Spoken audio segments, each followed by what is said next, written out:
நம்ம இன்னைக்கு 13th சாப்டர்ல 21st ஸ்லோகத்திலிருந்து பார்க்க போறோம். போன செஷன்ல நம்ம 13th சாப்டர் 20th ஸ்லோகம் முடிச்சிருந்தோம். 21st இருந்து நம்ம இன்னைக்கு ஆரம்பிக்க போறோம்.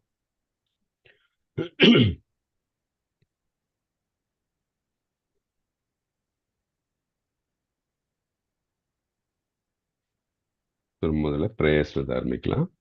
விஜய் கிருஷ்ணா. ஓம் நமோ பகவதே வாசுதேவாய. ஓம் நமோ பகவதே வாசுதேவாய. ஓம் நமோ பகவதே வாசுதேவாய. ஓம் அஜ்ஞானத்திமிராந்தஸ்ய ஞானாஞ்சனசலாக்கயா சக்ஷுருன்மிலிतं येन तस्मै श्रीगुरुवे नमः. श्रीचैतन्यमनोभीष्टं स्थापितं येन भूतले स्वयं रूपकथा मह्यं ददाति स्वपदान्तिकम्.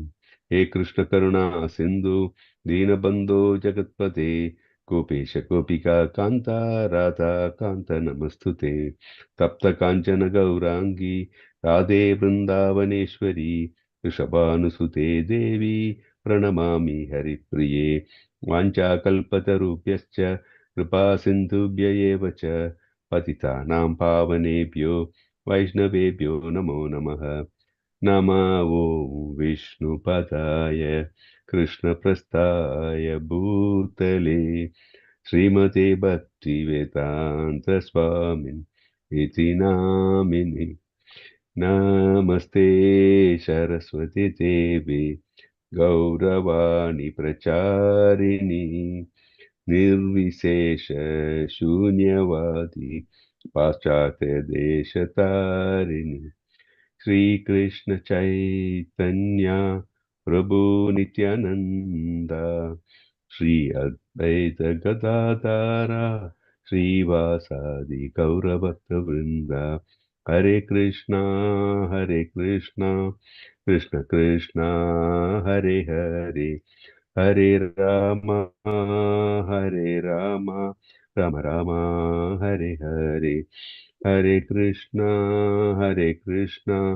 कृष्ण कृष्णा हरे हरे हरे राम राम राम हरे हरे. हरे कृष्णा कृष्ण कृष्णा हरे हरे हरे राम राम राम हरे हरे. ஹரே கிருஷ்ணா. எல்லா டிவோட்டீஸ்க்கும் வணக்கம். ஸோ சொன்ன மாதிரி நம்ம இன்னைக்கு 13th சாப்டர்ல 21st ஸ்லோகத்துல இருந்து ஆரம்பிக்க போறோம். நம்ம போன கிளாஸ் அட்டன் பண்ண டிவோட்டீஸ் யாராச்சும் நம்ம என்ன பார்த்தோம்னு, போன செஷன்ல என்ன பார்த்தோம்னு சொல்ல முடியுமா? ஜஸ்ட் பிரீஃபா.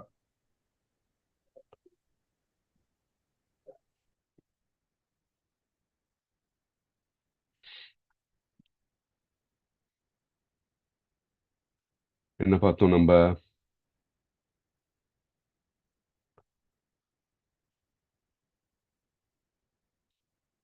ஓகே, 13th சாப்டர்ல நம்ம என்ன பார்க்குறோம்? நம்ம 13th சாப்டர்ல எதை பத்தி, என்ன டாபிக் நம்ம பார்க்குறோம்? क्षेत्रज्ञ பத்தி பார்க்குறோம் பிரபுஜி. ஹரே கிருஷ்ணா, ஹரி போல். யா, க்ஷேத்ரஜா பற்றி பார்க்குறோம் நம்ம.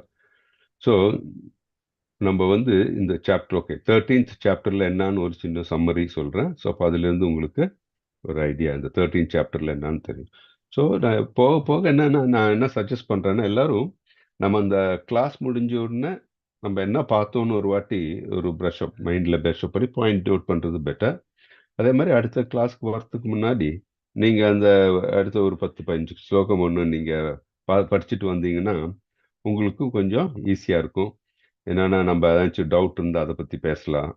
ஸோ அந்த மாதிரி. ஸோ ட்ரை, இது முடிஞ்ச உடனே, கிளாஸ் முடிஞ்ச உடனே டெஃபினட்டா நீங்க அடுத்த கிளாஸ்க்கு வரத்துக்கு முன்னாடி நீங்க இந்த இதெல்லாம் ஸ்லோகம் எல்லாம் ஒரு வாட்டி பார்க்கறது பெட்டர்.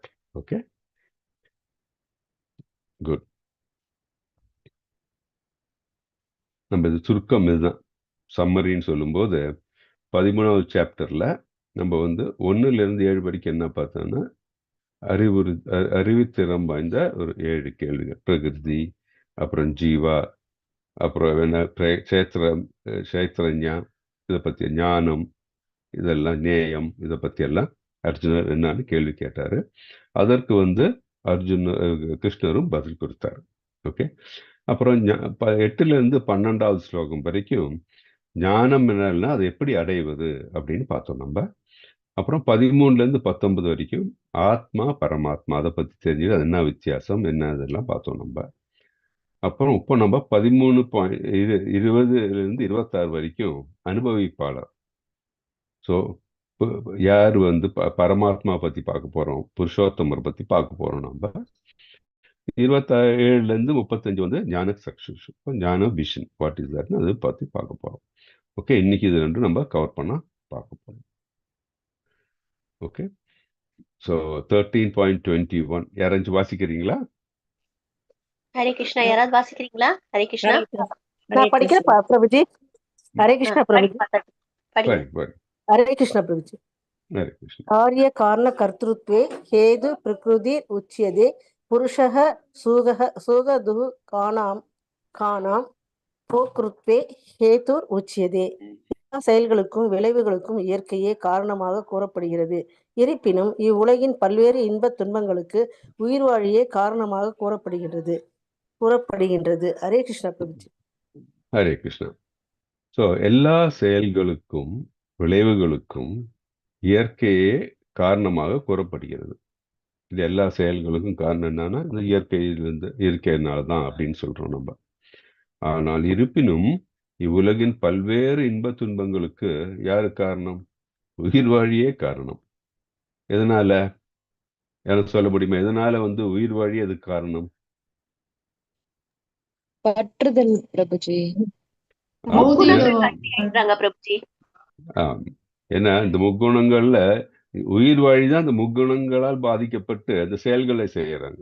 ஸோ அந்த உயிர் வாழி இந்த செயல்களை செய்யும் போது அதனாலதான் பாதிக்கப்படுறாங்க தவிர இந்த நேச்சர் பிரகிருதியினால எந்த துன்பமும் வந்து வர்றதில்லை. மெயினா வந்து அந்த பிரகிருதியை உபயோகித்து இந்த பிரகிருதியை வந்து ஆஸ் அ மீடியம் அதை இந்த ஒரு மீடியமா வைத்து அந்த உயிர் வாழி அவனுடைய இச்சைக்கு ஏற்ப அந்த முக்குணங்களினுடைய ஆதிக்கத்துக்கு ஏற்ப அவன் பிரவர்த்திக்கும் போதுதான் அது என்ன ஆகுது, அவர் அதனுடைய பலன் அது இன்பமோ துன்பமோ அனுபவிக்கிறான் அப்படின்ட்டு கிளியரா தெரியுது. ஸோ பிரகிருதி வந்து இன்ப துன்பம் அனுபவிக்கிறதுக்கான அது இது வழங்குகிறது, மீடியத்தை வழங்குகிறது இல்லையா? அந்த எதற்காக பகவான் இந்த பிரபஞ்சத்தை படைத்தான் என்னன்னா இந்த அதுக்கு முன்னாடி ஜீவாத்மா ஏன் வந்து இந்த பூமியில தோன்றுச்சு, இந்த பிரபஞ்சத்தில் தோன்றின மெயின் ரீசன் என்ன? அவர்களுக்கு வந்து சில இச்சைகள் இருந்தது, பகவானை மாதிரி வந்து அனுபவிக்கணும்னு தோணுச்சு. ஸோ பகவானும் அதை பூர்த்தி செய்யறதுக்கு ஓகே நீ வந்து இந்த பிரபஞ்சத்துக்கு சென்று அங்க அனுபவிச்சுட்டு வா அப்படின்ட்டு அவர் அனுப்புறார். ஏன்னா பகவான் வந்து எந்த இச்சையும் வந்து அவர் ஸ்டாப் பண்றதுக்கு கிடையாது. அவர் கைட் பண்ணுவார், சரியில்லை அப்படின்னு நமக்கு தோண வைப்பார். ஆனா வந்து இந்த உயிர் வாழி இந்த ஜீவாத்மா என்ன ஆகும்னா, ஜீவாத்மா அதனுடைய லிமிட்டட் இண்டிபெண்டன்ஸ் இருக்கு இல்லையா, அந்த லிமிட்டட் இண்டிபெண்டன்ஸ் உபயோகிச்சு இல்லை எனக்கு அது கண்டிப்பாக எனக்கு அது அனுபவிக்கணும் இல்லை நான் செய்யணும் அப்படின்னு தோணும்போது பகவான் அதை அனுபவிச்சு ஓகே நான் சொல்லிட்டேன் கைட் பண்ணேன், ஆனா நீ அனுபவிக்கணும் அனுபவிச்சுட்டு வா அப்படின்ட்டு அவரு அதை அலோவ் பண்றாரு. ஸோ அப்படி இருக்கும்போது அதற்கு அந்த அனுபவிப்பதற்காக தான் வந்து இந்த பிரபஞ்சத்தை கிரியேட் பண்ணியிருக்காரு. அந்த டிஃப்ரெண்ட் 14 லோகத்தையும் அதுதான் கிரியேட் பண்ணியிருக்கார். அதனாலதான் அந்த பூமியில் பிறந்த ஜீவாத்மாக்கள் அவர்களுடைய இச்சைக்கு ஏற்ப ஒரு உடலை எடுத்துக்கொண்டு அந்த உடல் வழியாக அவர்கள் வந்து இந்த புலன்கள் வழியாக அவர்கள் அனுபவிக்க பார்க்கிறார்கள். அப்படி அனுபவிக்க போகும்போது என்ன அது இந்த புலன்களால் உண்டாக்கப்படும் இந்த இன்பத் துன்பத்தை வந்து இந்த ஜீவா வந்து அனுபவிக்கிறது.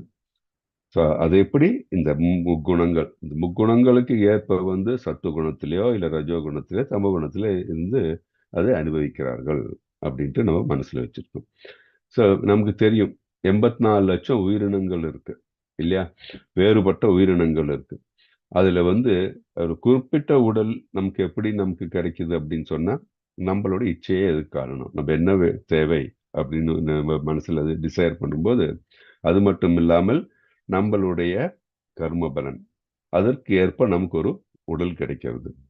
அந்த உடலை வந்து அதற்கு ஏற்ப வந்து நம்ம அனுபவிக்கிறோம்.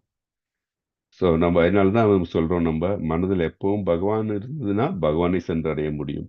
இல்லை வேற ஏதாச்சும் இச்சைகள் இருந்தா அந்த இச்சைக்கு ஏற்ப நாம் வந்து அதற்கு ஏற்ப ஒரு உடலை நாம் ஏற்போம் அப்படின்ட்டு நமக்கு புரிகிறது. அதனால்தான் உயிர் வாழி தன்னுடைய முந்தைய விருப்பம் மற்றும் செயல்களுக்கு ஏற்ப ஆசீர்வாதிக்கப்பட்ட இல்ல சபிக்கப்பட்ட சூழ்நிலையை பெறுகிறான். ஒருவனது விருப்பங்களும் செயல்களுக்கும் ஏற்ப அவன் இன்புறவோ துன்புறவோ செய்கிறான். இந்த இன்ப துன்பங்களுக்கு யார் காரணம்? உயிர் வாழியின் தேர்வே காரணம்.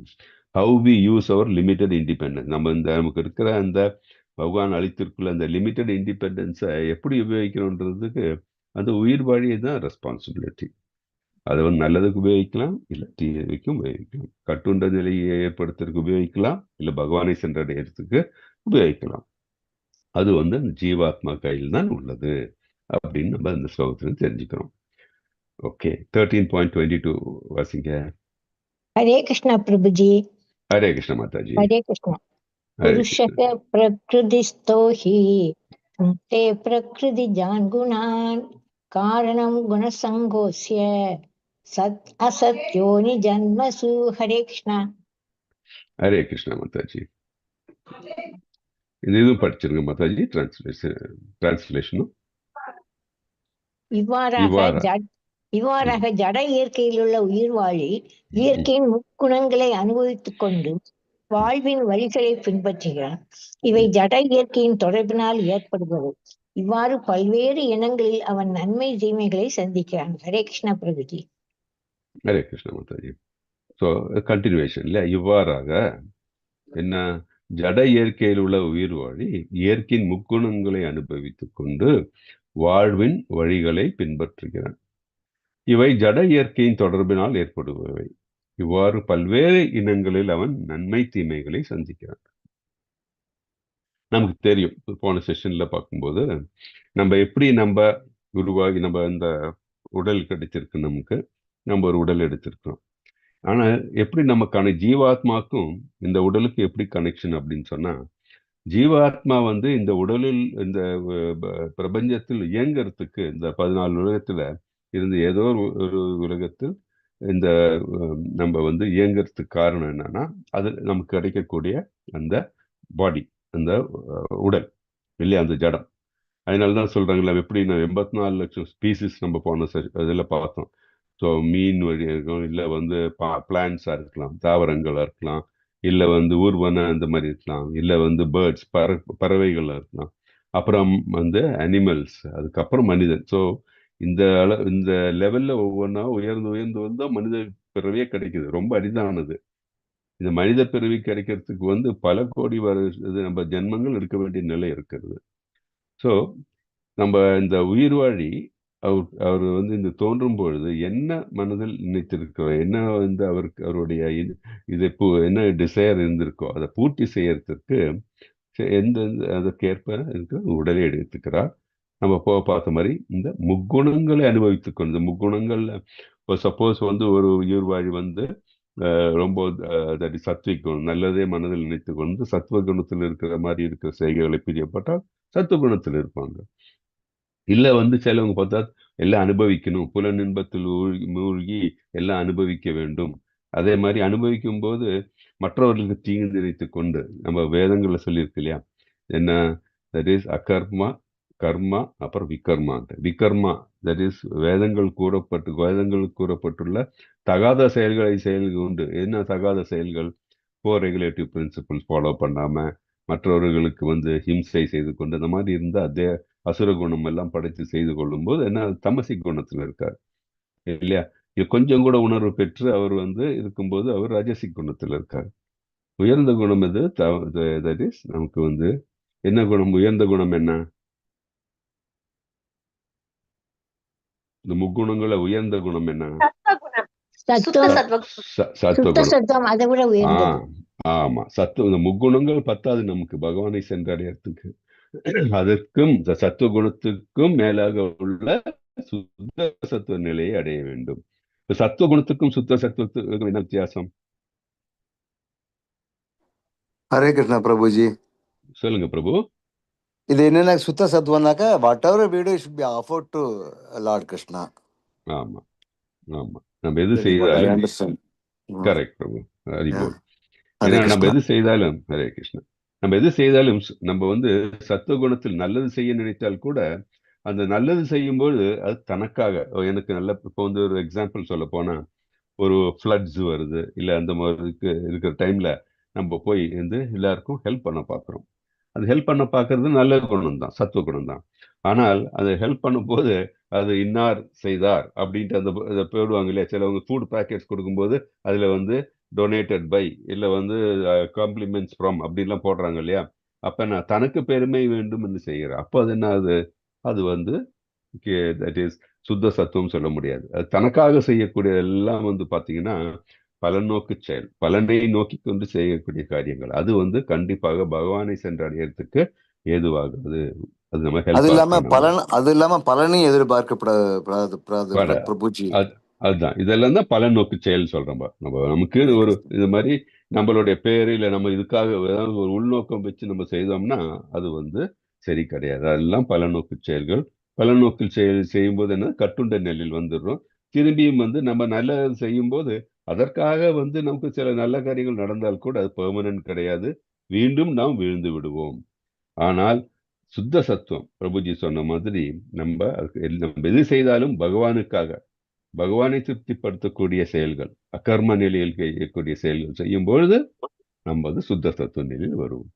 அதுதான் வந்து நமக்கு இங்கே எடுத்துரைக்கிறார்கள். ஓகே, அதான் ஜட இயற்கை தன்னை அடையாளப்படுத்தி கொள்ளுதல். அப்ப என்ன, அது சத்துவ குணத்துல மட்டும் கிடையாது, அது வந்து நம்ம கீழே வீழ்ச்சி அடையறதுக்கூடிய காரணத்தை அது ஏற்படுத்தும். ஏன்னா ஜட இயற்கையினாவே இந்த குணங்களுக்கு நம்ம அடைப்பட்டு இருப்போம். ஆனா இந்த இந்த சிறு சுதந்திரத்தை நம்ம தவறாக பயன்படுத்தக்கூடாது. சரியான எப்படி பயன்படுத்த முடியும்? நம்மளுடைய சிறு சுதந்திரத்தை எப்படி நம்ம பயன்படுத்த முடியும் சரியாக?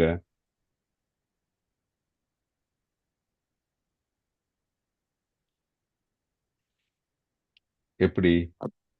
அதான் சொல்லுங்க. பிரபுஜி, எல்லாமே நம்ம கிருஷ்ணா கான்சியஸ்ல தான் இருக்கணும், பண்ணணும். அப்போ வந்து எல்லாமே சரியா அமையுங்கிறது தான் என்னோட அண்டர்ஸ்டாண்டிங். ஆமா. ஸோ இது என்னன்னா மெயின் அதுதான். தட் இஸ் நம்ம சுதந்திரத்தை நம்ம இருக்கும்பொழுது எல்லாரும் எந்த சுதந்திரத்தை எதுக்கு இது பண்ணுவாங்க, அனுபவிக்கிறதுக்கு. இந்த ஸோ மெட்டீரியல் வேர்ல்ட்ல வந்துட்டு மெட்டீரியல் வேர்ல்டு சுகத்தையே அனுபவிக்கிறதுக்கு மிஸ்யூஸ் பண்றாங்க இல்லையா பிரபுஜி?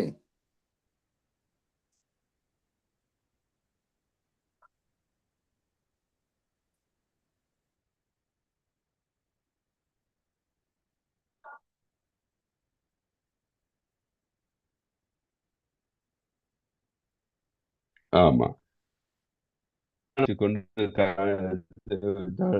தாண்டி வந்துச்சுன்னா அது நாளடைவு செத்து போயிடுவது இல்லையா, அது அதோட இடம் கிடையாது. ஸோ அதே மாதிரி நம்மளுடைய இந்த ஜீவாத்மாக்களுடைய நிரந்தரமான இடம் எது? கோலோகம், பகவானிடத்தில் இருக்கிற நம்ம எல்லாம் பகவானுடைய பின்ன பகுதிகள். ஸோ அதனால நம்ம அந்த சிறு சுதந்திரத்தை வச்சுட்டு நம்ம என்ன பண்ணணும், இலக்கு நம்ம வாழ்க்கையின் இலக்கு என்ன, பகவானை அடையுதல். அதை புரிந்து கொண்டு அதற்காக செயல்களை செய்யும் பொழுது சரியான விதத்தில் நம்ம இந்த சிறு சுதந்திரத்தை பயன்படுத்திக்கிறோம். அது இல்லாமல் புலன் இன்பத்திற்கு வேண்டி பயன்படுத்தும் போது என்ன ஆகுது, தவறான பயன்படுத்தலாக அது முடியும் அப்படின்னு சொல்றோம். அதனாலதான் இங்க சொல்றாங்க, ஒருவன் கிருஷ்ண உணர்வு நிலை பெறாத வரை ஒரு உடலிலிருந்து மற்றொரு உடலிற்கு மாறும்படி அது ஜன உணர்வு அவனை பலவந்தப்படுத்தும்.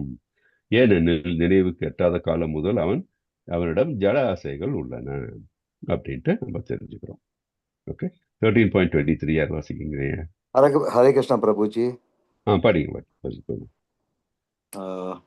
ஹரே கிருஷ்ணா. உபத்ரஷ்டானுமந்தாத்ஸ பர்த்தா போக்தா மகேஸ்வரः பரமாத்மேதி சாப்யுக்தோ தேஹாஸ்மின் புருஷः பரஹ. ஹரே கிருஷ்ணா பிரபுஜி. இருப்பினும் இவ்வுடலில் மற்றொருவரும் இருக்கிறார். அவர் தெய்வீக அனுபவிப்பாளர். அவரே இறைவன், பரம உரிமையாளர், மேற்பார்வையிட்டு அனுமதி வழங்கும் வரும் பரமாத்மா என்றும் அறியப்படுவர் அவரே. ஹரே கிருஷ்ணா பிரபுஜி. ஹரே கிருஷ்ணா. அது ரொம்ப இம்பார்ட்டன்ட் ஸ்லோகா. இது நீங்க வந்து இந்த பக்தியில போக எப்பவும் வந்து இந்த ஸ்லோகத்தை கோட் பண்ணுவாங்க. அதே மாதிரி நம்ம மனசுல எப்பவும் தெரிஞ்சிருக்கணும். ஏன்னா அது உபத்ராஷ்டனுமந்தா உபத்ராஷ்டாவும் அவர் தான், அனுமந்தரும் அவர் தான். உபத்ராஷ்டார்னா என்ன? ஓவர்சியர், மேற்பாளையார் இல்லையா? அவர் மேற்பார்வை செய்வது பகவான். அனுமந்தா யாரு? பர்மிஷன் கொடுக்கறதும் பகவான். பகவானுடைய மேற்பார்வை இல்லாமல், அதே மாதிரி அவருடைய பர்மிஷன் இல்லாமல் எதுவும் இந்த பிரபஞ்சத்தில் நடக்காது. இந்த பிரபஞ்சத்தில் மட்டும் எந்த பிரபஞ்சத்திலும் நடக்காது. ஏன்னா பகவான் தான் வந்து is sole proprietor for everything. அவர் தான் கண்ட்ரோலர், அதே மாதிரி தான் அவர் தான் உரிமையாளர். கட்டுப்படுத்துவரும் அவர் தான், உரிமையாளரும் அவர் தான். அப்படி இருக்கிற நிலைமையில இந்த ஜீவாத்மா அதனுடைய லிமிட்டட் ஃப்ரீடத்தை வைத்துக்கொண்டு நான் தான் உரிமையாளர், நான் செய்யற செயல்னாலதான் எல்லாம் நடக்கிறதுன்னு நினைச்சா அது வந்து அவித்யை. அவித்யைன்னு சொன்னா அறிவின்மை. அறிவுள்ளவர்களுக்கு என்ன தெரியும்? இதெல்லாம் பகவானுடைய கருணையால் தான், இதெல்லாம் பகவானுக்கு சொந்தம் அப்படின்னு தெரிஞ்சு, அப்போ நம்ம மனது ஆட்டோமேட்டிக்கா பகவானுக்கு சேவை செய்யறதுக்கு நமக்கு மனப்பான்மை வரும். அது மட்டும் இல்லாமல் இப்ப நம்ம வந்து நம்மளுடைய பொருள் இருக்கு, மற்றவருடைய பொருள் இருக்கு. இது மற்றவருடைய பொருள் தெரிஞ்சு கொண்டு நம்ம செய்யும்போது என்ன ஆகும்? அந்த பொருளை நம்ம கேர்ஃபுல்லா எல்லாம் யூஸ் பண்ணுவோம். அதை விட்டுட்டு மற்றவருடைய பொருளை சொந்த பொருளாக கருதுபவன் என்ன? ஒண்ணு திருடன். இது நம்ம வந்து மற்ற இதுலயும் அதை சொல்லியிருக்காங்க. நம்ம நம்ம இங்க இந்த பகவான் பிரபஞ்சத்தில் நமக்கு கொடுத்த பொருட்களை எல்லாம் தன்னுடையது நினைத்து கொண்டு செய்தால் அது திருடத்துக்கு சமம் அப்படின்னு சொல்லியிருக்காங்க. ஸோ அதே மாதிரி இந்த பிரபஞ்சத்தில் தோன்றிய எல்லா பொருளும் தனது யாராவது நினைத்தால் அது தவறு. அது வந்து அறிவின்மை. இப்ப நம்ம ஒரு வீடு கட்டுறோம், அந்த வீடு வந்து நம்மளதுன்னு சொல்ல முடியுமா? நம்ம வந்து அது டெம்பரரி, நம்ம வந்து அந்த வீட்டில் இருக்கோம், அவ்வளவுதான். இது நம்மளதுன்னு ஃபுல்லா சொல்ல முடியாது. ஏன்னா இதுக்கு வந்து இந்த மண்ணு கொடுத்தது யாரு? மணல் கொடுத்தது யாரு? சிமெண்ட் வந்து உருவாக்கி நம்ம கொடுத்தது. இதெல்லாம் பார்த்தீங்கன்னா இது நம்ம கிடையாது. இது இன்னொருத்தர் வந்து ஃபெசிலிட்டிஸ் கொடுத்து அதை எடுத்து நம்ம அனுபவிக்கிறோம். அதுக்கு நம்ம ஒரு விலை கொடுக்குறோம். அந்த விலை கொடுக்குறது எதுக்கு? அனுபவிக்கிறதுக்கு வேண்டி. ஸோ எனக்கு நிறைய வேணும்னு சொல்லும்போது நான் நிறைய பிரயத்தனம் பண்ணணும். நிறைய பிரயத்தனம் பண்ணும்போது என்ன, நிறைய வந்து நம்ம தவறுகள் செய்வோம். இல்லை நமக்கு அந்த ஆசை வந்து இந்த பௌதிகத்தில் நம்ம ஈடுபடுகிறோம். அப்ப என்ன ஆகுது? பகவானை மறந்து விடுகிறோம். அதனால்தான் சொல்லுவாங்க சிம்பிளிஸ்டிக் லிவிங். நமக்கு தேவையானது மட்டும் நமக்கு இருந்து கொண்டு பாக்கி இருக்கிறது பகவானை நினைத்து கொண்டு, பகவானை எப்படி சென்று அடையலாம் அப்படின்னு நம்ம நினைத்து கொண்டு நம்ம வந்து வாழ்க்கையை அமைத்து கொண்டால் இந்த பேராசை அதுல இருந்து அந்த மாதிரி துன்பத்திலிருந்து நம்ம விடுபடலாம். பேராசை இருக்கும் பொழுதுதான் நமக்கு வந்து கோபம் வரும். ஏன்னா அது நடந்த பேராசை நமக்கு இது வந்துடும், அகங்காரம் வந்துடும். அகங்காரம் வரும்போது அவனுக்கு இருக்கு எனக்கு இல்லையே, அப்படி எனக்கு அதை அடையணும்னு சொல்லி நம்ம பல வழிகளை வந்து நம்ம பல வழிகள் அதை அடைய பார்ப்போம். அது வந்து நல்ல வழியோ கெட்ட வழியோ நமக்கு தெரியாது. அப்ப என்ன, அது நம்ம வந்து மீண்டும் மீண்டும் இந்த பௌதிகத்தில் வீழ்ந்து இந்த பிறப்பிறப்பிலிருந்து நம்ம விடுபடவே முடியாது. பகவானை நினைப்பே நமக்கு இல்லாத பொழுது பகவானை சென்றடைய முடியாது. நம்ம அடுத்த பிறவியில் நம்ம வந்து மனதில் நம்ம என்ன ஆசை இருந்திருக்கோ அந்த ஆசைக்கு ஏற்ப ஒரு உடல் தான் நமக்கு கிடைக்குமே தவிர மனித உடல் கூட கேரண்டி கிடையாது அடுத்த பிறவியில். ஸோ அதனால நம்ம என்ன செய்யணும்? நமக்கு என்ன இந்த ஸ்லோகத்துல சொன்ன மாதிரி கிளியரா நம்ம மனதில் தெரிஞ்சிருக்கணும். என்ன? பகவான் அவர் யார்? பரமாத்மா நம்ம உள்ளில் இருக்கிறார். எந்த உயிரினத்தையும் வந்து அவர் தனியா வந்து இந்த பிரபஞ்சத்தில் விடவில்லை, அவரும் கூட இருக்கிறார். உயிர் உள்ளவர்களும் சரி உயிர் இல்லாதவர்களும் சரி பகவான் எல்லாத்திலும் பரவி இருக்கிறார். எப்படி? பரமாத்மாவே இருக்கிறார். அவர் தான் வந்து புருஷோத்தமர், அவர் தான் வந்து தெய்வீக அனுபவிப்பாளர். நம்ம இந்த உடலுக்கு நமக்கு வந்து இந்த உடலில் இருக்கிறதுனால இந்த உடலுக்கு நம்ம வந்து என்ஜாயர் அப்படின்னு நினைக்கலாம். ஆனா வந்து அது லிமிட்டட் தான். இந்த உடலை பராமரிக்கிறது நம்மளுடைய ரெஸ்பான்சிபிலிட்டி. ஏன்னா நமக்கு இந்த உடல் கிடைச்சிருக்க மனித உடல், இதை பராமரித்து தெய்வீக தொண்டிலிருந்து நம்ம உயர்றதுக்கு பார்க்கணும். அதை விட்டு நம்ம எனக்கு இந்த உடல் கிடைச்சிருக்கு, நான் தான் இதுக்கு அதிபதி நினைத்து நம்ம இந்த பலநோக்கு செயல்களிலோ இல்லை வந்து புலன்பத்திற்கு வேண்டி உபயோகித்தால் வந்து நம்ம வந்து நம்மளே அழித்துக் கொள்கிறோம். அது வந்து சரியான வழி கிடையாது. ஸோ நமக்கு இந்த இது நினைவு எப்போதும் இருக்கணும். யாரு? பகவான், தட் இஸ் பரமாத்மாவே இருக்கிறார்.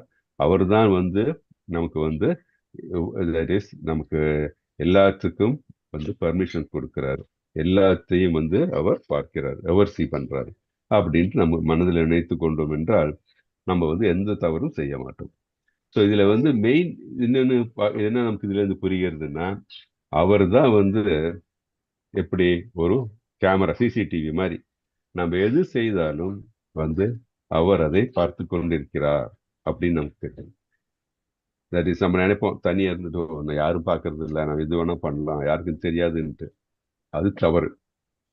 அது தவறான ஒரு எண்ணம். ஏன்னா பகவான் வந்து நம்மளுக்குள்ள உபதிஷ்டாவும் அனுமந்தாவும் வந்து பார்த்து கொண்டே இருக்கிறார். அவருக்கு எல்லாம் தெரியும் இல்லையா? நம்ம வந்து இந்த முன்னாடி ஸ்லோகத்துல ஒரு பார்த்துருக்கோம் இல்லையா, அந்த 2 பேர்ட்ஸ் இல்லையா, ஒரு பட்சி என்ன ஆகுது, அந்த மரத்தில் இருக்க அணிகள் எல்லாம் உன்ன பார்க்குது, அது வந்து புலனின்பத்தில் இருக்கிறது. இன்னொரு பட்சி அதை பார்த்துட்டு இருக்கு, அந்த பேர்டு வந்து அதை இன்னொரு பேர்டை அதை பார்த்துட்டு எப்பதான் வந்து அதற்கு புரிய போகிறதோ இது வந்து நிரந்தரம் கிடையாது அப்படின்ட்டு ஆதங்கமோட பார்த்துட்டு இருக்கோம். அந்த மாதிரி ஸோ எப்பொழுதும் வந்து பகவான் நம்மளை பார்த்து கொண்டிருக்கிறார் அப்படின்ட்டு. அதனால்தான் நம்ம வந்து பகவானை பிரார்த்திக்கும் போது அவர் நம்மளை காக்கின்றார், எப்பவும் கூட இருக்கிறார், எப்பவும் நம்மளை காப்பாற்றுவார். அதுக்கு என்ன செய்யணும், நம்ம அவர்கள் அடைக்கலம் எடுக்க வேண்டும் அப்படின்ட்டு நம்ம இதுல தெரிகிறது. ஹரே கிருஷ்ணா. 13.24 வாசிங்க. ஹரே கிருஷ்ண பிரபுஜி. ஹரே கிருஷ்ண மாதாஜி.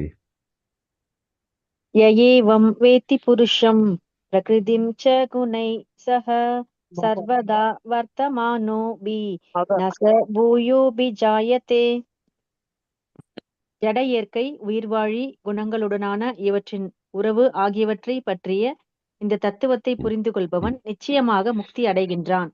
அவனது தற்போதைய நிலை எவ்வாறு இருந்தாலும் சரி, அவன் மீண்டும் இங்கே பிறவி எடுக்கப் போவதில்லை. ஹரே கிருஷ்ண பிரபுஜி. ஹரே கிருஷ்ண மாதாஜி. தேங்க்யூ. இது என்ன சொல்றோம், ஜட இயற்கை உயிர்வாழி, இந்த ஜட இயற்கை உயிர்வாழி குணங்களுடனான இவற்றின் உறவு ஆகியவற்றை பற்றிய இந்த தத்துவத்தை புரிந்து கொள்பவன் நிச்சயமாக முக்தி அடைகிறான். ஸோ இதுதான் பகவத்கீதை 2வது சாப்டர்ல கிளியரா பகவான் சொல்லியிருக்கார், நம்மளை உணர்த்தியிருக்கார். என்னது, இந்த உடல் வேறு உயிர் வேறு, தட் இஸ் நம்ம ஆத்மா வேறு அப்படின்ட்டு கிளியரா நமக்கு புரிய வச்சிருக்கிறார். இப்போ நம்ம இந்த முன்னாடி பார்த்த ஸ்லோகங்கள்லேருந்து நமக்கு என்ன தெரிகிறது, இந்த ஜடம் அப்படின்னா இது ஒன்லி டூல் இல்லையா. இது இந்த டூல்னால நமக்கு பகவானை சென்று அடையறதுக்கு நமக்கு ஒரு வழி வகுத்திருக்காரு இந்த டூல். ஹரே கிருஷ்ணா. ஸோ அது இந்த ஜடம், அந்த உடம்பானது வந்து இது ஒரு டூல் தான், நமக்கு பகவானை சென்று அடையக்கூடிய டூல்.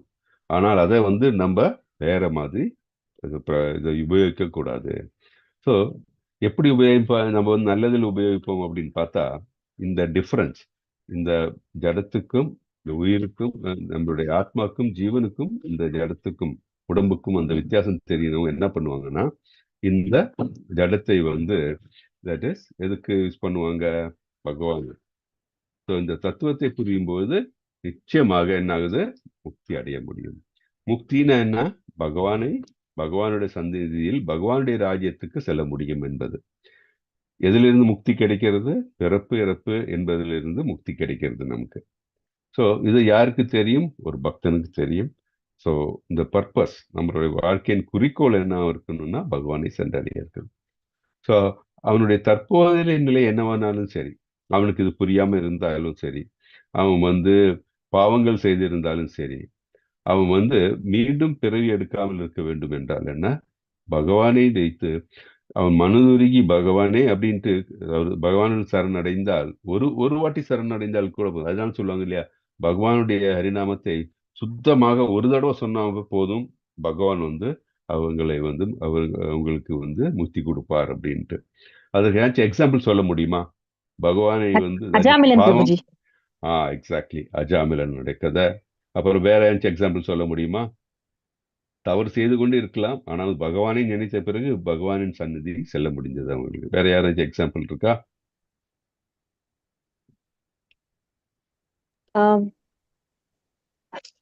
சொல்லுங்க. ஜடபரதர், ஓகே, வால்மீகி இல்லையா, ஈவன் இவர் கூட துருவர் கூட இல்லையா, துருவர் அந்த மாதிரி இருந்தது. அதே மாதிரி எக்ஸாக்ட்லி நல்ல எக்ஸாம்பிள் மிர்காரி. இவங்க எல்லாம் பார்த்தீங்கன்னா பல கொடுமைகளை தட் இஸ் பலநோக்கு செயல்கள் ஈடுபட்டிருந்தார்கள், இல்லை வந்து தகாத செயல்கள் ஈடுபட்டிருந்தார்கள்.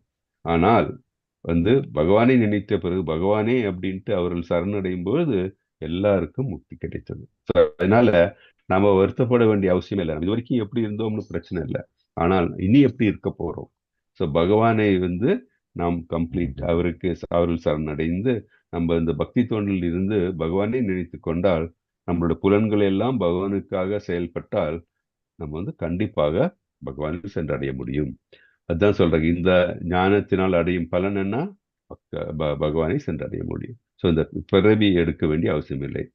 சிலவங்க நினைக்கலாம், இந்த பிறவி எடுத்தா நிறைய வாட்டி அனுபவிச்சுட்டு இருக்கலான்ட்டு.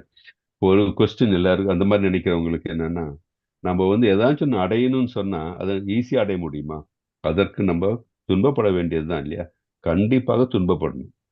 ஒரு பிரயத்தனம் இருக்கும், அந்த பிரயத்தனாவே துன்பம் தான் இல்லையா? மன அமைதி இருக்காது. அந்த மன அமைதிக்கு நமக்கு வந்து பர்சனல் லைஃப்லயும் இருக்காது, ப்ரொஃபஷனல் லைஃப்லயும் இருக்காது. இன்னைக்கு ஒரு பெரிய பணக்காரனா இருப்பான், நாளைக்கு பார்த்தா அவன் வந்து அதெல்லாம் அவனை விட்டு போய்விடும் இல்லையா? நீ பதவியில ஒருத்தர் வந்து பெரியவரா இருக்கலாம், கடைசியில வந்து பார்த்தா சில வருஷங்களுக்கு அப்புறம் பதவி இல்லாமல் போகும்போது அவர் யாரும் சீண்ட மாட்டாங்க. எல்லாம் வந்து இந்த மாதிரி பலநோக்கு செயல்களுக்கும் அதே மாதிரி புலனின்பத்திற்கும் செய்யக்கூடிய காரியங்கள் எல்லாம் வந்து நிரந்தரமானது கிடையாது அப்படின்னு நமக்கு தெரியுது. ஸோ இந்த பிரகிருதி புருஷா இந்த குணங்கள் இதை பற்றி நன்றாக புரிந்து கொண்டு அதற்கேற்ப நடந்தால் நாம் நிச்சயமாக முக்தி அடைய முடியும் அப்படின்ட்டு நம்ம இந்த சொல்றது தெரிகிறது. இதெல்லாம் இங்கே சொல்றாங்க. ஜட இயற்கை, பரமாத்மா மற்றும் உயிர் வாழி இவற்றை பற்றி அறிந்து கொள்ள நாம் முழு முயற்சி செய்வோம். அதுதான் இந்த துன்பகரமான இருப்பிலிருந்து வெளியேற ஒரே வழி இல்லையா? இல்லாட்டி என்ன, இந்த ஜன்ம மிருத்யு ஜரா வியாதி இதுல நம்ம மாட்டிக்கிட்டு சுழற்சியிலேயே இருந்துட்டு இருக்க போறோம். ஹரே கிருஷ்ணா. 13.25 யாராச்சும் வாசிங்க மாதாஜி, பிரபுஜி யாராச்சும் வாசிங்க. ஹரே கிருஷ்ணா, யாராவது வாசிக்கிறீங்களா?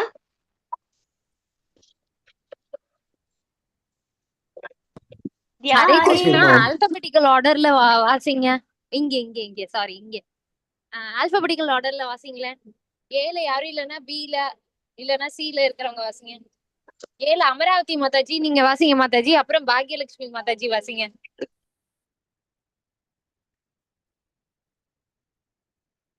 யானே நாத்மனி பஸ்யந்தி கேசித் ஆத்மானம் ஆத்மனா அன்யே சாங்யேனே யோகேனே கர்ம யோகேனே பரே. தங்களுக்குள் இருக்கும் பரமாத்மாவினை சிலர் தியானத்தினாலும் சிலர் ஞானத்தை வளர்ப்பதாலும் வேறு சிலர் பலனை எதிர்பாராது செயல்படுவதாலும் காண்கின்ற. Hare Krishna. Hare Krishna. Thank you Mataji. Hare Krishna. Very good. So எல்லாரும் ட்ரை பண்ணுங்க என்ன. ஸோ நாளடைவில் வந்து ரொம்ப ஃப்ளூயண்ட் ஆடுவீங்க எல்லாரும். Very good, very good Mataji. Thank you. தங்களுக்குள் இருக்கும் பரமாத்மாவினை சிலர் தியானத்தினாலும் சிலர் ஞானத்தை வளர்ப்பதனாலும் வேறு சிலர் பலனை வராத செயல்களை செய்வதனாலும் காணுகின்றனர். ஸோ வேற இது என்ன சொல்லுவாங்க, பகவானுடைய 3 நிலை இருக்கு இல்லையா? இந்த 3 நிலை என்ன? சிலவங்க வந்து பகவானை வந்து இது மாதிரி நினைக்கிறாங்க, பிரம்மன் இல்லையா, பிரம்ம ஜோதி அப்படின்னு நினைக்கிறாங்க. சிலவங்க வந்து பிரம்மாவை மனதுக்குள் இருக்கும் பரமாத்மா நிலையில இருக்காங்க, யோகிகள் எல்லாம். சிலர் வந்து பகவான் நிலை, பகவானுடைய முழு நிலை. நமக்கு தெரியும் இந்த 3 பகவானுடைய 3 நிலைன்னா பிரம்மன் ஜோதி. இது பிரம்மன் நிலை அப்படின்னா பிரம்ம ஜோதி இல்லையா? நம்ம இதுக்கு ஒரு எக்ஸாம்பிள் நம்ம முன்னாடியே பார்த்துருக்கோம். ஒரு சூரியன் இருக்கு, ஒருத்தர் சூரியனை பற்றி படிக்கும்போது சூரியனை ஒளியை பற்றி படிக்கும்போது என்ன ஆகும், சூரியனை முழுமையாக படிக்க மாட்டாங்க, சூரிய ஒளி தான், அந்த அளவுக்கு தான் அவங்களுடைய ஞானம் இருக்கும். அது அடுத்தது அந்த பிளானட்டோடைய அந்த வெளிப்புறம் மட்டும் பார்க்கும்போது என்ன ஆகுது, அந்த அளவுக்கு தான் அவங்களுக்கு ஞானம் இருக்கிறது, அறிவு இருக்கிறது. ஆனால் முழு சூரியனை பற்றி படிப்பவர்களுக்கு தான் ஃபுல் ஞானம் இருக்கும். அதுதான் பிரம்மா பரமாத்மா பகவான் ரியலைசேஷன். ஸோ டிவோட்டீஸ் எல்லாம், பக்தர்கள் எல்லாம் பகவான் ரியலைசேஷன்ல இருப்பாங்க. பகவான் ரியலைசேஷன் சொல்லும்போது என்ன, தட் இஸ் பகவானுக்கு வந்து அவருடைய ஆற்றல் சச்சித் ஆனந்தம் 3ம் இருக்கக்கூடியவர் அவர். பகவானுக்கு உருவம் உண்டு, அதெல்லாம் வந்து அந்த நிலை அவர்களுக்கு நன்றாக புரியும். அதனால்தான் வந்து இந்த ஞானிகளானாலும் சரி, அதே மாதிரி கர்மிகளானாலும் சரி, அவர்கள் எல்லாம் வந்து பகவானை முழுமையாக தெரிந்து கொண்டு இருக்கிறவர்கள் கிடையாது. அவர்களுக்கெல்லாம் பார்ஷியல் ரியலைசேஷன் தான், பகவானுடைய பார்ஷியல் ரியலைசேஷன் தான் அவர்களுக்கு உண்டு. முழுமையான ரியலைசேஷன் யாருக்கு இருக்குன்னா, தட் இஸ் டிவோட்டீஸ், பக்தர்களுக்கு மட்டும்தான் இந்த முழுமையான டிவோட்டீஸ் இருக்கிறது, அது முழுமையான நாலேஜ் இருக்கிறது அப்படின்ட்டு நம்ம தெரிஞ்சுக்கிறோம். இதுல இருந்து இதுல ஏதாச்சும் டவுட் இருக்கு அப்ப நான் சொன்னதுல? ஹரே கிருஷ்ணா பிரபுஜி. சொல்லுங்க மாதாஜி. ஞானிகள் கர்மிகள் சொன்னீங்க இல்லைங்களா பிரபுஜி? ம் ம் அதுல வந்து கர்மிகள் அப்படின்னா சுத்தமாவே வந்து கடவுளை நம்பாதவங்களை தானே கர்மிகள்னு சொல்லுவாங்க. தட் இஸ் ரெண்டு கர்மிகள். அதை விட கர்மிகள் என்னன்னா ஃப்ரூட்டிவ் ஆக்டிவிட்டிஸ், பலநோக்கு செயல்கள் செய்யுது. அவங்க வந்து கடவுளுக்கு வந்து அப்போஸ் பண்றவங்க கிடையாது. அவர்கள் வந்து பார்த்தீங்கன்னா ஃப்ரூட்டிவ் ஆக்டிவிட்டீஸ்ல இருக்காங்க, பலநோக்கு செயல்கள் அவங்க இருக்காங்க. அவங்க அப்போஸ் பண்ணணும். இந்த அப்போஸ் பண்றவங்க யாரு அப்படின்னு சொன்னா யாரு? தட் இஸ் அசுரிக் பாவம் இருக்கிறவங்க. ஸோ அவங்கள வந்து ஃபுல்லா நம்ம கர்மிகள் கேட்டகரியில் சேர்த்தாம அவங்க வந்து அசுரிக் பாவத்தில் இருக்கிறவங்க அவங்க எல்லாம். இப்ப கர்மிகள் அப்படின்னா நம்ம கர்மிகள் அப்படின்போது தேவர்களை வழிபடுறவங்களும் அப்படிங்களா? தேவர்களை வழிபடுபவர்களும் கர்மிகள் சொல்லலாம் நம்ம. ஏன்னா ஏதாவது ஒரு பலனை எதிர்பார்த்து தேவர்களை வழிபடுகிறார்கள் இல்லையா, அப்ப அதனால ஒரு கர்மிகள். ஞானிகள்னா கடவுள் இருக்கான்னு தெரியும், அவரை பத்தி ஆர்கியூ பண்ணிட்டு இப்படியா இருக்குமா அப்படியா இருக்குமா ஆர்கியூ பண்ணி அவரை பத்தி முழுமையா அவரை பத்தி தெரியாது. ஸோ அதனாலதான் வந்து ஞானிகள், அவங்க ஸ்பெக்குலேட்டர்ஸ். ஆனா முழுமையா இருக்கக்கூடியது தான் பக்தர்கள். Okay Mataji. Okay Prabhuji, thank you Prabhuji. Hare Krishna. Prabhuji சொல்லுங்க மாதாஜி. பிரபுஜி, நம்ம வந்து நம்ம எல்லாத்துலயும் மாய ஆசை எல்லாமே விடுபட்டு கட்டுப்பாட்டாளராக இருக்கு முயல்வதை விட, அதை விட அதை நம்ம அதை கடவுள்கிட்டயே நம்ம ஒப்படைச்சிட்டோம்னா, கிருஷ்ணர்கிட்டயே ஒப்படைச்சிட்டா அது நமக்கு உண்மையான பக்தியா இருக்கும் இல்லைங்களா? அவர் பார்த்துப்பாரு இல்லைங்களா? அதான் ஃபர்ஸ்ட் நம்ம இந்த பக்தி தொண்டில் கால் எடுத்து வைக்கும் போதே நமக்கு தேவைப்படுறது அதுதான், ஸ்ரத்தா. இந்த ஸ்டேஜஸ் ஆஃப் பக்தி படிகள்ல பார்த்து முதல் படி அதுதான் ஸ்ரத்தா. பகவான் மேல் அந்த நம்பிக்கையை வைத்துக்கொண்டு அவரெல்லாம் பார்த்துக்குவாரு அப்படின்ற அந்த நம்பிக்கை, பூர்ண நம்பிக்கை வரும்போது தான் நம்ம அது பக்தி படியில உயர முடியும். ஸோ கண்டிப்பாக அதுதான் நம்மளுடைய நிலை இருக்க வேண்டும். Haribol. Hare Krishna. Hare Krishna. Thank you Prabhuji. Hare Krishna. Hare Krishna. Thank you. Okay, 13.26 யாரு வாசிக்கிறீங்க? ஹரே கிருஷ்ண பிரபுஜி. படிங்க மாதாஜி. அங்கே துவயேவம் அஜானந்த ஸ்ருவாண்யேயவ்ய உபாசதே தே அபி சாதிரந்த்யேவ மிருத்யும் ஸ்ருதி பராயணா. ஹரே கிருஷ்ணா. வேறு சிலர் ஆன்மீக ஞானத்தில் ஆழ்ந்த அனுபவம் இல்லாத போதிலும் பிறரிடம் இருந்து முழுமுதற் கடவுளை பற்றி கேட்டதன் அடிப்படையில் அவரை வழிபடத் தொடங்குகின்றனர். அதிகாரிகளிடம் இருந்து கேட்பதற்கான தங்களது இயல்பின் காரணத்தால் அவர்களும் பிறப்பு இறப்பின் வழியினை கடந்து செல்கின்றனர். ஹரே கிருஷ்ணா. ஹரே கிருஷ்ணா மாதாஜி. இந்த படத்துல சொல்ல முடியுமா இது என்ன இதுன்ட்டு? இந்த படத்துல யார் இருக்கா, என்ன குறிக்கிறது அப்படின்ட்டு கபிலர் வந்துட்டு அவங்க அம்மாக்கு உபதேசம் பண்றார் பிரபுஜி. ஹரே கிருஷ்ணா பிரபுஜி. ஹரி போல. ஆமா, இவர் வந்து கபிலர் அவருடைய அம்மா இல்லையா, தேவூத்தி.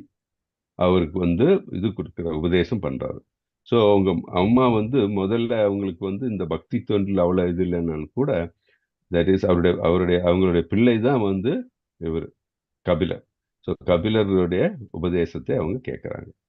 ஸோ இந்த ஸ்லோகத்தில் என்ன சொல்லியிருக்காங்க, நமக்கு வந்து இந்த தெய்வீக குணத்தில் நம்ம ஆன்மீகத்தில் ஆழ்ந்த ஞானம் இல்லாத ஞானமோ இல்லை அனுபவமோ இல்லாத இருந்த போதிலும் பிறரிடமிருந்து முழுமுதற் கடவுளை பற்றி கேட்பதன் அடிப்படையில் அவர்கள் பகவானை வழிபட தொடங்குகிறார்கள். ஸோ நம்ம அதான் அப்போ முன்னாடி சொன்ன மாதிரி நமக்கு வந்து இதுவரைக்கும் அந்த பக்தி ஞானம் இல்லை ஆன்மீக ஞானம் இல்லை என்றால் கூட இப்பொழுது எப்போ வேணா தொடங்கும் பொழுது தட் இஸ் ஒரு போனஃபைட் குரு பரம்பரையில் வந்து உள்ள ஒரு குருவின் மூலம் நமக்கு வந்து பக்தியினை நாம் பக்தி தொண்டில் ஈடுபட ஆரம்பித்து விட்டோம் என்றால் கண்டிப்பாக பகவானை சென்று அடையலாம், பக்தி ஞானத்தை நாம் பெறலாம் அப்படின்ட்டு இந்த ஸ்லோகத்திலிருந்து சொல்றாங்க. பாத்தீங்கன்னா நம்ம ரெண்டு ஸ்லோகமும் கம்பைன் பண்ணும்போது என்ன பாருங்க, இங்கே மெடிடேஷன் இல்லை, யோகிகள் வந்து பகவானை நினைத்து உடலையும் அவங்களுடைய இந்த பிராணனையும் எல்லாம் கண்ட்ரோல் பண்ணி பகவான் அடைய பார்க்கிறார்கள். ஆனால் அவங்க பகவானை கண்டிப்பா அடைய முடியுமா? அவங்க பரமாத்மாவை மனதில் வைத்துக்கொண்டு தியானித்தால் கூட என்ன ஆகும்? அவங்களுக்கு அந்த சித்திகள் வரும்போது வீழ்ச்சி அடைகிறதுக்கு வாய்ப்புகள் உண்டு. முழுமையாக இல்லை. தட் இஸ் அவர்கள் முழுமையாக பகவானை நினைத்து கொண்டு அவர்கள் அந்த சித்திகள் கிடைக்கிறதுக்காக மட்டும் சித்திகள் கிடைப்பதற்காக அல்லாமல் பகவானை சென்றடையறதுக்கு இந்த யோக முறையை அவர்கள் பின்பற்றினால் ஓகே, அவர்கள் வந்து ஒரு பியூர் டிவோட்டி ஆகலாம். அதை விட்டு அவர்களுக்கு வந்து அந்த சித்திகளுக்கு வேண்டி அவர்கள் இந்த யோகத்தில் இருந்தால் அவர்கள் பகவானை அடைய முடியாது. ஆனால் இங்கே பார்த்தீங்கன்னா அதே மாதிரி பகவத்கீதை போன்ற நம்மளுடைய கிரந்தங்களை வாசித்து புரிந்து கொண்டு அவர்களும் வந்து பகவானை அடையலாம். ஏன்னா அது அந்த நம்முடைய கிரந்தங்கள் பிரகாரம் நம்ம வாழ ஆரம்பிக்கும் போது கண்டிப்பாக பகவானை சென்று அடையலாம். அதே மாதிரி இங்க பார்த்தீங்கன்னா ஒருத்தருக்கு நல்ல காரியங்கள் செய்கிறோம், ஹெல்ப் செய்கிறோம். ஆனால் அது வந்து அப்போ பார்த்த மாதிரி நம்மளுடைய பெருமைக்கு அல்லாமல் வந்து பகவானை மனதில் நினைத்து கொண்டு சேவை செய்யும் போதும் உன்னதமான நிலை அடைந்து பகவானை சென்றடையலாம். இங்கே வந்து பக்தர்கள் ஒரு குருவின் வழியாக கேட்டறிந்து அதை பின்பற்றி போகும்போதும் பகவானை அடையலாம். இதில் எல்லாவற்றையும் பார்த்தா இந்த இதுதான் வந்து ரொம்ப வந்து உகந்தது. ஒரு குருவின் மூலம் பகவானை தேடும்போது நம்ம பகவானை அடையலாம் அப்படின்ட்டு நம்ம தெரிஞ்சுக்கிறோம். ஓகே, ஹரே கிருஷ்ணா பிரபுஜி. ஹரே கிருஷ்ணா. 13.27 யார் வாசிக்கிறீங்க? என்ன மத்த டவுட்? ஹரே கிருஷ்ணா பிரபுஜி. நான் கீதாமிர்தம் சொல்லவா பிரபுஜி? ஹரே கிருஷ்ணா. நம்ம லாஸ்ட் வச்சுக்கலாம். அது இப்ப நம்ம வந்து இந்த இது செஷன் முடிச்சிட்டு அதுக்கப்புறம் நம்ம சரிங்க பிரபுஜி. ஹரே கிருஷ்ணா. சரிங்க பிரபுஜி. ஹரே கிருஷ்ணா. ஹரே கிருஷ்ணா. 13.27 கீதா ஸ்ரீ மாதாஜி வாசிங்க மாதாஜி. கீதா ஸ்ரீ மாதாஜி. இல்ல இங்க பேசுறாங்க. சாரி.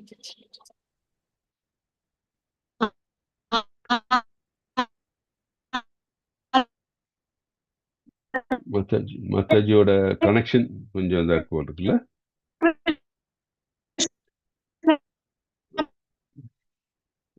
ஹரே கிருஷ்ணா. எனக்கு அப்படியே எல்லாருக்கும் அப்படியா? மாதாஜி சொல்றது கேக்குதா? கனெக்ஷன் இஷ்யூ பிரபுஜி, நெட்வொர்க் இஷ்யூ பிரபுஜி.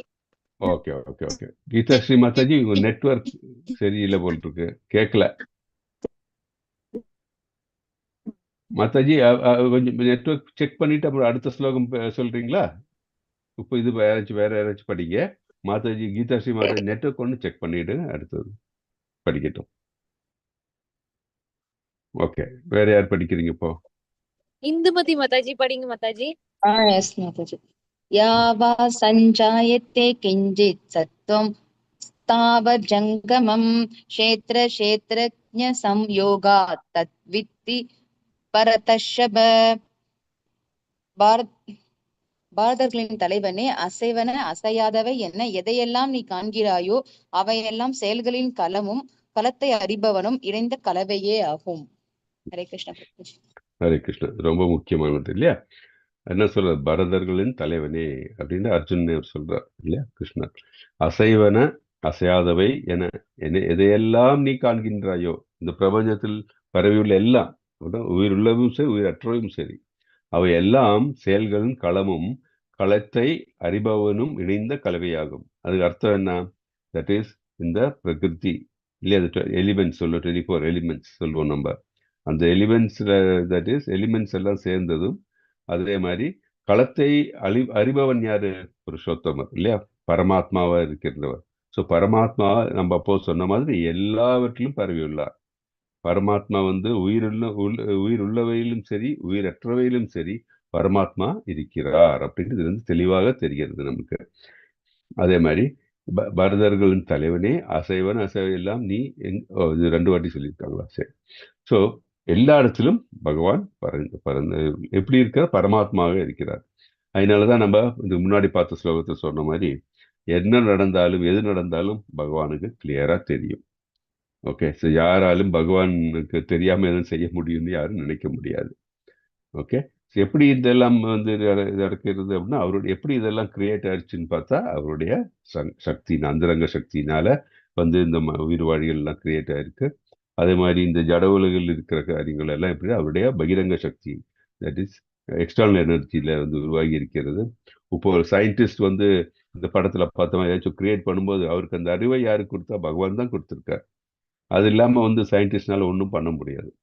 இப்போ பார்த்தீங்கன்னா நிறைய இது நம்மளுடைய கிரந்தங்கள்ல சொன்னது இப்போதான் ஒவ்வொன்றா வந்து சயின்டிஸ்ட் எல்லாம் வேலிடேட் பண்றாங்க.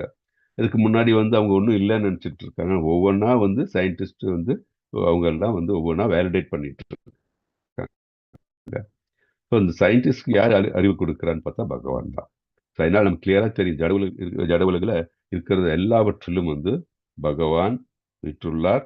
பகவானுக்கு எல்லாம் வந்து அறியப்படுகிறவர் அவர் அப்படின்ட்டு நமக்கு தெரியும். ஹரே கிருஷ்ணா. ஸோ இதுல இருந்து நம்ம இப்போ ஞான சக்ஷுவை அடைவது எப்படி? ஞான சக்ஷுன்னு சொன்னேன் என்னது? தட் இஸ் ஞானம் உள்ள விஷன். எப்படி அடைவது அப்படின்னா முதல்ல இலக்கு என்னன்னு நமக்கு தெரிஞ்சிருக்கணும். நம்முடைய இலக்கு என்ன? பகவானை சென்றடைய வேண்டியது இல்லையா? அதுதான் நம்முடைய இலக்கு. ஸோ அந்த இலக்கை சென்றடையக்கூடிய ஞானம் நமக்கு, அந்த விஷன் நமக்கு எப்படி வரவழைக்கிறதுன்னு பார்க்குறோம் நம்ம. ஸோ எப்படி அடைவது? கீழ்கண்டதன் ஞானத்தை அடைவதன் மூலம். எப்படி? உடலின் மூலக்கூறுகள், இந்த உடலில் இருக்கிற நம்ம உடல் என்ன, அதனுடைய செயல்கள் என்ன, அதை உபயோகித்து நம்ம என்ன செய்ய வேண்டும், அதெல்லாம் அதை பற்றி நமக்கு புரிஞ்சிருக்கணும். அடுத்தது என்ன? உடலுக்கும் ஆத்மாவுக்கும் இருக்கிற வேறுபாடு. உடல் வேறு, ஆத்மா வேறு. இந்த உடல் வந்து இந்த ஆத்மா வந்து தேர்ந்து ஆத்மாவுக்கு இச்சைப்படி அது செய்யக்கூடிய செயல்களுக்கு வேண்டியும் அதே மாதிரி பூர்வ கர்ம நிலையும் சேர்ந்துதான் இந்த உடல் வழங்கப்பட்டிருக்கிறதுன்னு தெரிஞ்சுட்டு இந்த உடலை நாம் எதற்காக வந்து இந்த ஆத்மா பயன்படுத்த வேண்டும் என்பதை தெரிந்து கொள்வதும் அதுதான் அந்த வேறுபாடு தெரிகிறது தான் அடுத்தது. அப்புறம் பரமாத்மா எல்லா உயிர் வாழ்களிடத்தும் உள்ளத்தை பார்க்கும் பரந்த பார்வை. தட் இஸ் பரமாத்மா எல்லா உயிரினங்களிலும் உயிரற்றவையிலும் இருக்கிறார் என்பதனை பற்றி அறிவு. ஸோ மனம் புலன்களை கட்டுப்படுத்த. ஸோ நம்ம வந்து இந்த இலக்கினை அடையக்கூடிய காரியங்களை நம்ம செய்ய வேண்டும் என்றால் புலன் இன்பத்தில் ஈடுபட முடியாது, பலநோக்கு செயல்களில் ஈடுபட முடியாது. ஸோ அதற்கு என்ன? கட்டுப்படுத்தல் தேவை. மனதையும் புலன்களையும் கட்டுப்படுத்தல் தேவை. அது எப்படி கட்டுப்படுத்தணும்? நம்ம வந்து பகவானை வந்து சேவிக்கின்ற செயல்கள், பகவானுக்கு பிரீதிப்படுத்தக்கூடிய செயல்கள். ஏன்னா மனத்தை வந்து அப்படியே கட்டுப்படுத்தியெல்லாம் இருக்க முடியாது. அதுக்கு நம்ம வந்து எக்ஸாம்பிள் தெரியும். பெரிய பெரிய முனிவர்கள் கூட மனதை கட்டுப்படுத்தி அவங்க யாகங்கள் எல்லாம் செஞ்சு இந்த யோகங்கள் இந்த இதுல இருந்து தியானம் எல்லாம் செஞ்சு இருந்தால் கூட அவர்கள் மனது வந்து கட்டுப்பாடு விட்டு போயிருக்கிறது. அதுக்கு நமக்கு தெரியும். யாரு? விஸ்வாமித்திரர். ஆமா, விஸ்வாமித்திரர் இல்லையா? அவர்ல எவ்வளவு பெரிய முனிவர், அவருக்கே மனசு வந்து இதா இருக்கு, கட்டுப்பாடு விட்டு போயிருக்கு. ஸோ இந்த மனதை வந்து இப்படி கட்டுப்படுத்தாமல் நம்ம வந்து மனதை பகவானில் செயல்களில் நம்ம ஈடுபடுத்தி அதில் இருந்த நமக்கு அந்த ஹாப்பினஸ் வந்ததுன்னு வச்சுக்கோங்க. அப்ப என்ன, மனதை கட்டுப்படுத்த வேண்டிய அவசியமே இல்லை. புலன்களும் வந்து மனம் சொன்ன மனதின் விருப்பத்தின்படி இந்த பக்தி தொழில் ஈடுபடுது. இப்போ நமக்கு தெரியும் பக்தி தொழில் ஈடுபடும் போது ஒன்று சாது சங்கா இல்லை. அப்புறம் பாருங்க சண்டே ஈவினிங் நம்ம எல்லாம் சேர்ந்து நம்ம பகவத்கீதை படிக்கிறோம். அதே மாதிரி வந்து கோவிலுக்கெல்லாம் போகிற டைம்ல பிரசாதம், அதே மாதிரி நம்ம வீட்டில் நம்ம பகவானுக்கு அளித்த பிறகுதான் நம்ம உண்ணுகின்றோம் இல்லையா? ஸோ இந்த பிரசாதம் உண்ணுதல், அதே மாதிரி வந்து கிருஷ்ண கதை கேட்கு, இதுல எல்லாம் நம்ம சந்தோஷப்பட்டா மற்ற புலன் இன்பத்தில் நம்ம செல்லவே மாட்டோம். மனதும் கஷ்டப்பட்டு கட்டுப்படுத்த வேண்டிய அவசியமே இல்லை. ஆட்டோமேட்டிக்கா இந்த இதில் ஈடுபடுவோம். ஸோ இதில் இந்த ஞானத்தை அடைவதன் மூலம் நமக்கு வந்து ஞான சக்ஷு இல்லையா, பகவானை அடையக்கூடிய அந்த ஞானத்தினுடைய விஷன் நமக்கு ஏற்படுகிறது. எளிமையான வழி.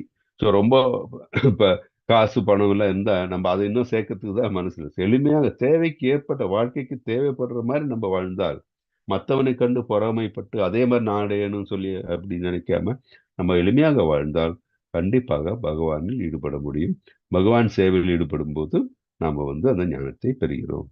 ஸோ ஆக்கப்பூர்வமான ஈடுபாடுகளில் நாம் ஈடுபட வேண்டும். ஈடுபாடுன்னா செயற்கை கட்டுப்பாடு கிடையாது, ஆன்மீகத்தில் நாம் பிரவேசிக்க வேண்டும் அப்படின்ட்டு நம்ம தெரிஞ்சுக்கிறோம். ஓகே, இதில் பார்த்தீங்கன்னா இந்த ஃபர்ஸ்ட் இந்த கிரீன் கலர் இருக்குல்ல பார்த்தா நம்ம செயல்கள், இது பிரகிருதி.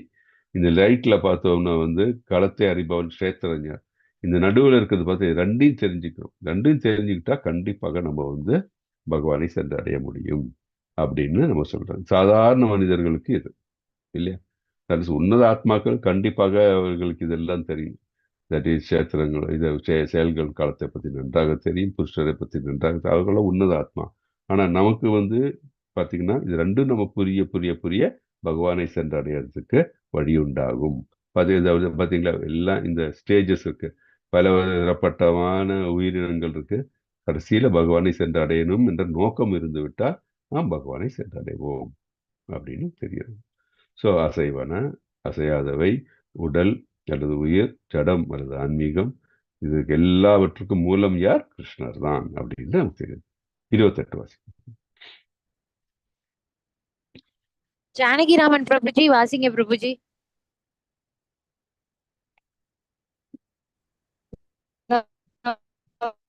हरे कृष्णा माताजी प्रभु जी। समम सर्वेषु भूतेषु तिष्ठन्तं परमेश्वरं निष्ठस्व अविनश्यन्तं யா பஷ்யதி சா பஷ்யதி. எல்லா உடல்களிலும் ஜீவாத்மாவுடன் இணைந்து பரமாத்மாவை காண்பவனும், அழியக்கூடிய உடலினுள் இருக்கும் ஆத்மாவும் பரமாத்மாவும் அழிவடைவதில்லை என்பதை புரிந்து கொண்டவனுமே உண்மையில் காண்பனாவான். ஹரே கிருஷ்ணா மாதாஜி பிரபு. ஹரே கிருஷ்ணா. ஹரே வாங்க. கீதாசி மாதாஜி, உங்க வாய்ஸ் இப்பவும் வந்து பிரேக் ஆகி தான் இருந்தது, நீங்க அப்புறம் ட்ரை பண்ணலாம். ஓகே. ஹரே கிருஷ்ணா. உங்க கனெக்ஷன் சரியில்லை போல் இருக்கு இன்னைக்கு. ஆமா, சரியாவே கேட்கல கீதாஸ்ரீ மாதாஜி. இது கனெக்டிவிட்டி ப்ராப்ளம் ஒன்று. Okay, thank you Mataji. ஸோ இதில் என்ன சொல்றாங்க இப்போ 13.28ல், எல்லா உடல்களிலும் ஜீவாத்மாவுடன் இணைந்து பரமாத்மாவை காண்பவனும், அழியக்கூடிய உடலில் இருக்கும் ஆத்மாவும் பரமாத்மாவும் அழிவடைவதில்லை என்பதை புரிந்து கொள்பவனே உண்மையை காண்பவனும். ஸோ நமக்கு என்ன ரியலைசேஷன் இருக்கு கம்ப்ளீட்டா? தட் இஸ் பரமாத்மா ஜீவாத்மா இவர்களுக்கு வந்து அழிவு கிடையாது, நித்தியமானவர்கள். ஏன்னால் ஜீவாத்மா பரமாத்மாவிலிருந்து வந்ததுதான், பின்ன பகுதி இல்லை. பரமாத்மா யாரு? சாட்சால் பகவான் இல்லையா? பரமாத்மாவிலிருந்து நம்ம பகவானுடைய பின்னப்பதிகள் நம்பலாம். அதே மாதிரி ஜடம் நம்ம இருக்கிற அந்த உடலானது என்ன? கண்டிப்பாக அதற்கு ஒரு முடிவு உண்டு. ஸோ இந்த ஜடமானது முடியக்கூடியது, அதுக்கு அழிவு உண்டு. பரமாத்மாவுக்கும் ஜீவாத்மாவுக்கும் அழிவில்லை என்று புரிந்து கொள்பவன் வந்து உண்மையை தெரிந்து கொண்டுள்ளவன் அப்படின்ட்டு நம்ம கிளியரா இந்த ஸ்லோகம் சொல்லுகிறது. ஸோ பகவான் ஜீவனிலிருந்து வேறுபட்டவர். ஸோ இவங்க இரண்டும், இந்த பகவானும் ஜீவாத்மாவும் வந்து நித்தியமானவர்கள் அப்படின்னு நம்ம பார்த்தோம். ஹரே கிருஷ்ணா. 13.29 படிக்கும். கீதா மாதாஜி இப்ப வாசிக்கிறீங்கன்னா வாசிங்க மாதாஜி. அவங்க கனெக்ஷன் ரொம்ப இதா இருந்தது மாதாஜி. நான் வாசிக்கட்டுமா? வாசிங்க மாதாஜி. समं पश्यन् हि सर्वत्र समवस्थितं ईश्वरं न हिनस्यात्मनात्मानं तदो याति परां गतिम्.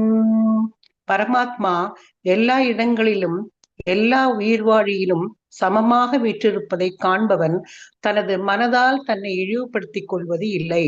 இவ்வாறு அவன் தெய்வீக இலக்கை அணுகுகின்றான். ஹரே கிருஷ்ணா. ஹரே கிருஷ்ணா. ரொம்ப முக்கியமான ஒரு கான்செப்ட் என்னது? பரமாத்மா எல்லா இடங்களிலும் எல்லா உயிர் வாழியும் சமமாக வீட்டிருப்பதை காண்பவன் இல்லை. அதுக்கு முன்னாடி இருக்க ஸ்லோகங்கள்ல இருந்து கிருஷ்ணர் தான் நமக்கு சொல்லியிருக்காரு, பரமாத்மா எல்லா உயிரினங்களிலும் இருக்கிறார், உயிரற்றதிலும் வந்து பகவான் இருக்கிறார் இல்லையா? எல்லா இடங்களிலும் எல்லா உயிர் வாழிலும் சமமாக வீட்டிருக்கிறார். எப்படின்னா நம்ம வந்து ஓகே, என்னுடைய உடம்புல வந்து ஓகே இவ்வளவு சின்ன இந்த அணு அளவுக்கு இருக்காது, இன்னொருத்தர் உடல்ல வந்து இன்னும் அதுக்கு 2 மடங்கு இருக்கிறார். அப்படியே இருப்பார். பரமாத்மா கிடையாது. பரமாத்மா எல்லா உடலிலும் வந்து எல்லா இடத்திலும் சமமாக தான் இருக்கிறார். அவர் பாரபட்சம் காமிக்கிறதே கிடையாது. இதை யாருக்கு புரியும்? இது ஒரு பக்தனுக்கு இது புரியும் இல்லையா? அதனால அதை புரிந்து கொண்டு தனது மனதால் தன்னை இழிவுபடுத்திக் கொள்வதில்லை. ஸோ நமக்கு துன்பம் வரும்போதோ இல்லை நம்ம யாராச்சும் நம்மளை வந்து இகழும் பொழுதோ, ஓ நான் தாழ்ந்தவன் அப்படின்னு யாராச்சும் நினைக்கவே தேவையில்லை. ஓகே. ஸோ சிலவங்க நினச்சிக்கோங்க, நான் மற்றவர்களோட தாழ்ந்தவன், அவர்களுக்கு வந்து அந்த அளவுக்கு சொத்து இருக்கு எனக்கு இல்லை அப்படி இப்படின்னு நினைச்சு நம்ம வந்து துக்கப்பட்டா அதுக்கெல்லாம் அர்த்தம் கிடையாது. எல்லாரும் சமம் தான். ஸோ சிலவர்கள் வந்து இந்த வாழ்க்கையில வந்து அவர்களுடைய இந்த புலனின்பத்திற்கு வேண்டி பிரயத்தனம் பண்ணி சிலது கிடைச்சிருக்கும், மற்றவர்களுக்கு அது மாதிரி போயிருக்க மாட்டாங்க. அது மட்டும் அல்லாமல் ஒரு இம்பார்ட்டன்ட் பாயிண்ட் நம்ம முன்னாடியே படிச்சிருக்கோம். என்ன? தட் இஸ் அவரவர்கள் அவர்களுடைய கர்ம பலனுக்கு ஏற்ப அவர்களுக்கு அந்த உடலும் கிடைத்திருக்கு, அவர்களுடைய நிலையும் அவர்களுக்கு அந்த மாதிரி இருக்கு. போன ஜென்மத்தில் அவங்க செய்யக்கூடிய நல்ல காரியங்கள் வழியாக சிலவங்க என்ன பண்ணுவாங்க, அவங்களுக்கு வந்து உயர்ந்த குடும்பத்தில் செல்வாக்கான குடும்பத்தில் பிறந்திருக்கிறார்கள். ஸோ அவர்கள் ஏன் பிறந்திருக்கிறார்கள் பார்த்தீங்கன்னா, அந்த மாதிரி குடும்பத்தில் அவர்களுக்கு பக்தி செய்யறதுக்கு எந்த தடங்களும் இல்லாமல் இருக்கிறதுக்கு வேண்டிதான் அந்த இன்டென்ட் அது. ஆனா அவர்கள் அதற்கு உபயோகப்படுத்தாமல் அவர்கள் வந்து இந்த பலநோக்கு செயல்களிலும் இல்ல புல இன்பத்திலும் வந்து அவங்க ஈடுபட்டால் அடுத்த ஜென்மத்தில் அவங்க கண்டிப்பாக கீழே விழுவார்கள். வேற உடல் எடுக்க சான்சஸ் இருக்கு, அவங்களுக்கு மனித உடல் கிடைக்காது. ஏன்னா அவர்கள் கண்டிப்பாக முக்தி அடைய முடியாது இல்லையா? ஸோ இதை புரிந்து கொண்டு இப்போ இருக்கிறவர்கள் ஒரு தாழ்ந்த ஒரு சிறிய நிலையில் இருந்தால் கூட அவர்கள் ஓகே, என்னுள்ள பரமாத்மா இருக்கிறார், பரமாத்மா எல்லாருக்கும் சரியை சமம்தான், பரமாத்மா என்னை வந்து பகவான் என்னை காப்பாற்றுவார் அப்படின்னு சொல்லி பக்தி சென்று நம்ம செய்ய ஆரம்பிக்கும் போது மனதில் எந்த கவலையும் இருக்காது. இதுதான் நம்ம வந்து இதுக்கு முன்னாடி இருக்க சாப்டர்ஸ்லையும் பார்த்துருக்கோம். தட் இஸ் நமக்கு வந்து பகவானுடைய நிலை புரிந்து கொண்டால் நமக்கு இந்த 3 வகையான துயரங்களிலிருந்து நம்ம விடுபடலாம். ஆதி ஆத்மீக, ஆதி தெய்வீக, ஆதி பௌத்திக விட முடியும் அப்படி. ஏன்னா அவன் அதை பத்தி கவலைப்பட மாட்டான். பக்தனுக்கு தெரியும் பகவானை நான் சேவித்தால் நான் அவரை சென்று அடைய முடியும் அப்படின்ட்டு. ஸோ அதனாலதான் அந்த மாதிரி அவரை காண்பவன் தனது மனதால் தன்னை இழிவுபடுத்திக் கொள்வதில்லை அப்படின்ட்டு பகவான் சொல்கிறார். ஓகே ஓகே 30 யார் வாசிக்கிறீங்க? கவிதா மாதாஜி வாசிங்க மாதாஜி. ஹரே கிருஷ்ணா மாதாஜி. ஹரே கிருஷ்ணா. ஹரே கிருஷ்ணா. பிரக்ருத்யைவ ச கர்மாணி கிரியாமானானி சர்வசஹ ய பஷ்யதி ததாத்மானம் அகர்த்தாரம் ஷ பஷ்யதி. எவனொருவன் ஜட இயற்கையினால் படைக்கப்பட்ட உடலே எல்லா செயல்களையும் செய்கின்றது என்பதையும் ஆத்மா எதையும் செய்வதில்லை என்பதையும் காண்கிறானோ அவனே உண்மையில் காண்கிறான். ஹரே கிருஷ்ணா. ரொம்ப இம்பார்ட்டன்ட் அகைன் ஒரு கான்செப்ட் நம்ம எல்லாம் புரிஞ்சு கொள்ள வேண்டிய நிலை. அது என்னது? எவன் ஒருவன் ஜட இயற்கையினால் படைக்கப்பட்ட உடலே எல்லா செயலும் செய்கின்றது என்பதையும் யாரும் நினைச்சிட்டு நம்ம பார்த்தோம் இல்லையா? இப்ப நம்ம ஒரு காரியங்கள் செய்வோம், இந்த ஜட உடல் எனக்கு இருக்கு, நான் தான் இதை செய்கிறேன். அதாவது அவனுக்கு ஆத்மாவுக்கும் உடலுக்கும் வேறுபாடு தெரியாது. அந்த மாதிரி ஆட்கள் தான் வந்து ஜட செய்யறதெல்லாம் வந்து இந்த உடல்னால தான் நடக்கிறதுன்னு நினைக்கிறான். இந்த புலனின்பத்துக்கு பின் செல்கிறவன் தான் அதை மாதிரி நினைச்சிருக்கான். ஸோ அந்த மாதிரி நினைக்கிறவர்கள் வந்து கண்டிப்பாக உன்னத நிலையை அடைய முடியாதுன்னு பார்த்து அவங்களுக்கு தெரியும் என்பதையும், ஆத்மா எதையும் செய்வதில்லை என்பதையும் காண்கின்றானோ அவனே உண்மையில் காண்கிறான். ஸோ அவனுக்கு வந்து தட் இஸ் இந்த ஜடம் இருக்குல்ல, அது எல்லாத்தையும் செய்யறது இல்லை, பகவான் தான் உள்ளே இருக்கிற ஆத்மா, பகவானுடைய கிருபையால் தான் எல்லாம் நடக்கிறதுன்னு தெரிந்து கொண்டால் அவன் வந்து உண்மையை காண்கிறான். பாக்கி அதை தெரிந்து கொள்ளாதவன், அது இந்த நிலையை புரிந்து கொள்ளாதவன் கண்டிப்பாக உண்மையை காண்பதில்லை. ஸோ இந்த மனதிற்குரிய பரமாத்மாவை அவன் தெரியும். அவனுக்கு இந்த ஜட வந்து அதற்கு ஏதுவாக தட் இஸ் பகவானை வந்து பகவானில் ஈடுபடுறதுக்கு வேண்டியிருக்கிற ஒரு கருவி அப்படின்னு புரிந்து கொண்டு பகவானை சேவிக்கிறவனுக்கு வந்து உண்மை நிலை புரிகிறது அப்படின்ட்டு நமக்கு இதுல தெரிகிறது. அதுதான். ஓகே, அடுத்து படிங்க மெசேஜ்.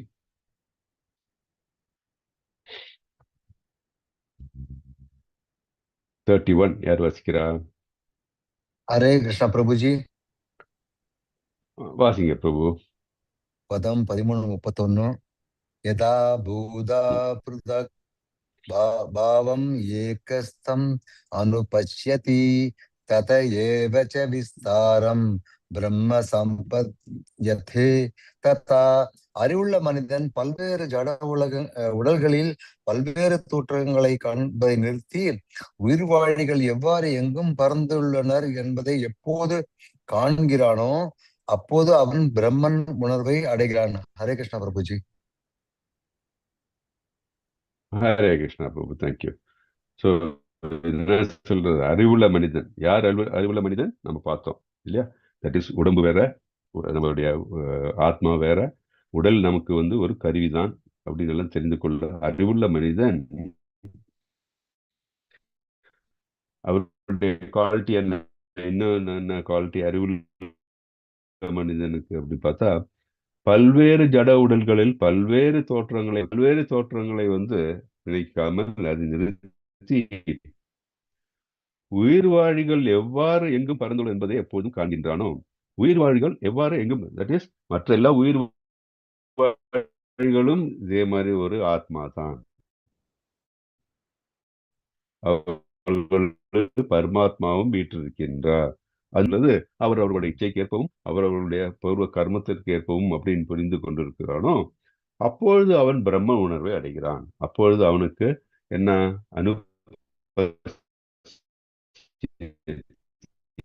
அவன் உண்மையை புரிந்து கொள்கிறான். உண்மையை உள்ளபடியே புரிந்து கொள்கிறான். பிரம்ம உணர்வை அடைகிறான். தெய்வீக நிலையை பற்றி புரிந்து கொள்கிறான் அப்படின்ட்டு இந்த ஸ்லோகம் சொல்கிறது. ஸோ அப்படின்னா என்ன, எல்லாரும் ஒரே மாதிரி பார்க்கணும். அது அவன் பெருசு அப்படின்னு பார்க்காம, இல்லை அந்த உயிரினம் நம்ம ஒரு மரத்தை பார்க்குறோம், இல்லை வந்து ஒரு நாயை பார்க்குறோம் அப்படின்னா எல்லாரும் சமமாக பார்க்க முடியாது. ஸோ அப்படி எல்லாரையும் சமநிலையை பார்க்கக்கூடியதான் உத்தம அதிகாரி அப்படின்னு சொல்லுவாங்க. அந்த உத்தம அதிகாரி நிலையை நம்ம எழுதினோம் என்றால் பகவானை சென்றடையலாம். உத்தம அதிகாரி இன்னொரு குணம் என்ன அப்படின்னு தெரியுமா? அனபிலாஷித சூன்யம். மனதில் பகவானை பற்றிய சிந்தைகளை இல்லாமல் எதுவே இல்லாதவன் தான் உத்தம அதிகாரி. அந்த நிலையை அடைந்தால் நாம் பகவானை சென்றடையலாம் அப்படின்ட்டு நம்ம தெரிஞ்சுக்கிறோம். ஓகே, ஜடவுள் பல்வேறு தோற்றங்கள் இருந்தால் கூட ஆத்மா ஏற்பது அவன் ஆத்மாவுக்கு சொந்தமானவை அல்ல, இல்லையா? பல்வேறு தோற்றங்கள் இருந்தாலும் ஆத்மா என்னத்தை ஏற்றுக்கொள்ளும்? இந்த அறிவுள்ள ஆத்மா, அது ஆத்மாவுக்கு சொந்தம் இல்லை. அது வந்து யாருக்கு சொந்தம்? பகவானுக்கு தான் சொந்தம். இந்த தோற்றம் எல்லாம் ஜடம் அப்படின்னு புரிந்து கொள்கிறார். ஓகே, அடுத்து 32. ஹரே கிருஷ்ண பிரபுஜி. மாதாஜி ஒரு நிமிஷம் மாதாஜி. ஹரே கிருஷ்ணா மாதாஜி. பிரபுஜி நீங்க படிங்க பிரபுஜி. படிச்சாங்க மாதாஜி. படிச்சிட்டாங்களா? just now. யாரு படிக்கலையோ அவங்க படிக்கட்டும் மாதாஜி. நீங்க ஆல்ரெடி ஒரு ஸ்லோகம் படிச்சீங்க இல்லையா? ஆமாங்க மாதாஜி. கீதா மாதாஜி நீங்க படிச்சிட்டீங்களா? உமாபதி மாதா பிரபுஜி நீங்க படிங்க. நான் படிக்கிறேன் மாதாஜி, நீங்க நேரத்தை அடிக்காதீங்க, ஒரு 2 நிமிஷம். ஹரே கிருஷ்ணா மாதாஜி. பதம் 13.32. அநாதித்வா நிர்குணத்வாத் பரமாத்மயாம் அவ்யயः ஷரீரஸ்தோ அபி கௌந்தேய ந கரோதி ந லிப்யதே. நித்தியத்தின் பார்வையினை ஒரு நிமிஷம். நித்தியத்தின் பார்வையை உடையவர்கள் அழிவற்ற ஆத்மா தெய்வீகமானது, நித்தியமானது, இயற்கையின் குணங்களுக்கு அப்பாற்பட்டது என்பதை காண முடியும். ஜடபுலனின் தொடர்பில் இருந்தாலும் கூட அர்ஜுனா, ஆத்மா எதையும் செய்வதோ பந்தப்படுவதோ இல்லை. ஹரே கிருஷ்ணா பிரபுஜி. ஹரே கிருஷ்ண மாதாஜி. சோ நித்தியத்தின் பார்வையை உடையவர்கள் அழிவற்ற ஆத்மா தெய்வீகமானது, நித்தியமானது, இயற்கை குணங்களுக்கு அப்பாற்பட்டது என்பதை காண முடியும். நித்தியத்தின் பார்வை அப்படின்னா who has got வந்து the eternal vision அப்படின்னா தெய்வீக நிலையை புரிந்து கொண்டிருக்கிறவர்கள். நித்தியத்தின் பார்வையை உடையவர்கள் ஞான சக்ஷுஷா சொல்றோம் இல்லையா, ஞான பார்வை உள்ளவர்கள். அவர்கள் என்ன, எப்படி அவர்கள் நிலை என்ன? அவர்களுக்கு என்ன தெரியும்? அழிவற்ற ஆத்மா தெய்வீகமானது, ஆத்மா அழிவற்றது, அது தெய்வீகமானதுன்னு அவர்களுக்கு புரிகிறது. அதே மாதிரி நித்தியமானது, ஆத்மாவுக்கு அழிவு இல்லை அப்படின்னு அவங்களுக்கு புரிகிறது. இயற்கையின் குணங்களுக்கு அப்பாற்பட்டது, ஸோ இந்த முக்குணங்களுக்கு அப்பாற்பட்டது என்பதை காண முடியும். அப்போ ஒரு டவுட் வரும். இப்போ நம்ம வந்து இந்த அழிவற்ற ஆத்மான்னு சொல்றோம், பரமாத்மா புரிகிறது கடவுள், அவரை வந்து இந்த முக்குணங்கள் தொடாது. இப்போ ஜீவாத்மா வந்து எப்படி தெய்வீகமான நித்தியமானது, இயற்கை குணங்களுக்கு அப்பாற்பட்டது எப்படி அப்படின்னு டவுட் வரலாம் இல்லையா? எப்படின்னா, தட் இஸ் நம் பகவானையே நினைத்து கொண்டு தெய்வீக செயல்கள் ஈடுபட்டு கொண்டு நம்ம அன்யபிலாஷித சூன்யம் சொன்னோம் இல்லையா, ஞான கர்மாதி அனாவர்த்தம் கிருஷ்ணானு அனுகூலியன கிருஷ்ணானுசீலனம், கிருஷ்ணனை நினைத்து கொண்டு கிருஷ்ணருக்கு வேண்டி நம்ம எல்லா செயல்களும் செய்யும்போது என்ன ஆகுதுன்னா, நம்ம மனதுல இந்த முக்குணங்கள் நம்மளை தொடாது. நமக்கு ஆத்மா அடிபட்டது புரிகிறது, நமக்கு தெய்வீகமானது புரிகிறது, நித்தியமானதுன்னு புரிஞ்சுகிறது. ஆனால் முக்குணங்கள் நம்மளை தொடாமல் இருக்க வேண்டும் என்றால் நம்ம தெய்வீக தொண்டில் இருக்க வேண்டும். அப்ப கிருஷ்ணருக்காக செய்யக்கூடிய செயல்கள் எல்லாம் பார்க்கும்போது முக்குணங்களுக்கு அப்பாற்பட்டது. முக்குணங்கள் அந்த செயல்களை ஒன்றும் செய்ய முடியாது அப்படின்ட்டு நம்ம தெரிஞ்சுக்கணும் என்பதை காண முடியும். ஜட உலகின் தொடர்பில் இருந்தால் கூட, நம்ம இந்த பாடி இந்த ஜடத்தில் இருந்தால் கூட, நம்ம ஒரு மனித பிறவியில் இருந்தால் கூட, அர்ஜுனா, ஆத்மா எதை செய்வதோ பந்தப்படுத்துவதோ இல்லை. ஏன்னா நம்ம தெய்வீக ஆன்மீக செயல்கள் ஈடுபட்டதுனால, கிருஷ்ணர் தொண்டில் இருக்கிறதுனால நம்ம அதனால எந்த பந்தமோ இல்லை இந்த முக்குணங்களுக்குள்ள பிடியிலோ நாம் அகப்பட மாட்டோம் அப்படின்ட்டு நம்ம இந்த பதத்திலிருந்து தெரிகிறது. அதனாலதான் இங்க சொல்றாங்க, ஆத்மா திவ்யமானது, நிச்சயமானது, ஜட குணங்களுக்கு அப்பாற்பட்டது. ஆனால் அது ஜடத்துடன் கலப்பதோ இல்லது பந்தப்படுவதோ இல்லை. இதுக்கு ஒரு எக்ஸாம்பிள் சொன்னா, இப்போ சூரியன் எல்லா இடத்துலயும் இருக்கிறார். சூரிய ஒளி இருக்கு.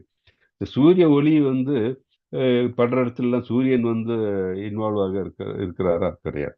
சூரிய ஒளி பரவி இருக்கிறது இல்லையா? சூரியன் வேறு, சூரிய ஒளி படக்கூடிய அந்த இடமெல்லாம் வேறு இல்லையா? அந்த மாதிரி கலப்பது சூரியன் அந்த ஒளி படக்கூடிய எல்லா இடத்தையும் கலப்பது கிடையாது. சூரிய ஒளி இருக்கிறது இல்லையா? அந்த ஒளியினால நமக்கு சில அதோடைய தன்மையை புரிந்து கொள்கிறோம். தவிர சூரியன் எல்லா இடத்திலும் இருக்கிற மாதிரி ஜீவாத்மாவுக்கும் அந்த உடலும் தனித்து இருக்க வேண்டும். அந்த ஞானம் இருக்க வேண்டும். அது சரி புரிந்து கொள்ளாதவர்கள் தான் அதுக்கு முன்னாடி பார்த்த ஸ்லோகம் மாதிரி இந்த நான் தான், அந்த ஜீவாத்மா தான் எல்லாம் இந்த உடல் தான் எல்லாம் செய்கிறது அப்படின்னு நினைச்சுக்கிறாங்க. அது கிடையாது. ஸோ இந்த திவ்யமான திருஷ்டி, தட் இஸ் ஞான சக்ஷுஷி இருக்கிறவங்களுக்கு இந்த உண்மை புரிகிறது அப்படின்ட்டு நமக்கு தெரிகிறது. Okay, fine. எத்தனாவது ஸ்லோகம் நம்ம பார்த்தோம்? போ 32. 33 படிங்க. யார் 33 படிக்கிறா? உமாபதி பிரபுஜி அவங்க மட்டும்தான் படிக்கலன்னு நினைக்கிறேன் பிரபுஜி. நீங்க படிச்ச உமாபதி பிரபுஜி. ஓகே. யதா சர்வகதம் சௌஷ்யம் யாத் ஆகாஷம் நோ பலித்யதே சர்வத்ர பிரவஸ்திதே தேஹ ததாத்மா நோ பலித்யதே. எங்கும் நிறைந்திருந்தாலும் தனது நுண்ணிய இயற்கையினால் ஆகாயம் எதனுடன் கலக்காமல் இருக்கின்றது, அதுபோல பிரம்மனின் பார்வையில் நிலை பெற்றுள்ள ஆத்மா உடலின் அமைந்திருந்தாலும் உடலுடன் கலப்பதில்லை. ஹரே கிருஷ்ணா. ஹரே கிருஷ்ணா. ஸோ நம்ம என்ன பார்க்குறோம் இங்க? எங்கும் நிறைந்திருந்தாலும் தனது நுண்ணிய இயற்கையினால் ஆகாயம் எதிருடன் கலக்காமல் இருக்கிறதோ அதே போல பிரம்மன் இப்போ நம்ம பார்த்ததே தான் சேம் எக்ஸ்பிளனேஷன் இங்கே கிளியரா சொல்லியிருக்காரு. நாம் சூரியன் வச்சு சொன்ன இங்க என்ன சொல்றாருன்னு எக்ஸாம்பிள் ஆகாயம். ஆகாயம் எல்லா இடத்துலையும் பரவி இருந்தாலும் கூட அது பிரம்மனின் பார்வையில் நிலைப்பட்டுள்ள ஆத்மா உடல் அமைந்திருந்தாலும் உடலில் கலப்பதில்லை. ஆகாயம் எல்லா இடத்திலும் பரவி இருந்தால் கூட அந்த ஆப்ஜெக்ட்ஸ் இல்லையா, தட் இஸ் அது ஒரு மலை மேல இருக்கலாம், கல்லு மேல இருக்கலாம், நம்ம மேல போடலாம். ஆகாயம் வேற நம்ம வேற இல்லையா? அந்த மாதிரி உடலில் ஆத்மா உடலில் அமைந்திருந்தாலும் உடலிலும் கலப்பதில்லை அப்படின்னு பார்த்தோம். ஸோ இப்போ நம்ம ஃபைனல் ஸ்லோகாவுக்கு போறோம். நம்ம யார் படிக்கிறீங்க? அப்போ யார் லீலாவதி மாத்தி படிச்சுட்டு இது பண்ணோம் இல்லையா, அவங்க படிக்கட்டும் மாதாஜி வேண்டும். ஹரே கிருஷ்ணா பிரபுஜி. ஹரே கிருஷ்ணா. இல்ல படிங்க. யதா பிரகாஷ பத் ஏகஹ ரித்ஸ்னம் லோகம் இமம் ரவிஹி க்ஷேத்ரம் க்ஷேத்ரி ததா ரித்ஸ்னம் பிரகாஷ யதி பாரத. பரதனின் மைந்தனே, ஒரே ஒரு சூரியன் இந்த பிரபஞ்சம் முழுவதையும் பிரகாசமாக்குவதை போல உடலினில் இருக்கும் ஆத்மா தனது உணர்வினால் உடல் முழுவதையும் பிரகாசப்படுத்துகின்றான். ஹரே கிருஷ்ணா பிரபுஜி. ஹரே கிருஷ்ணா. ஸோ இதை நம்ம பார்த்தோம் இல்லையா? அப்போ தட் இஸ்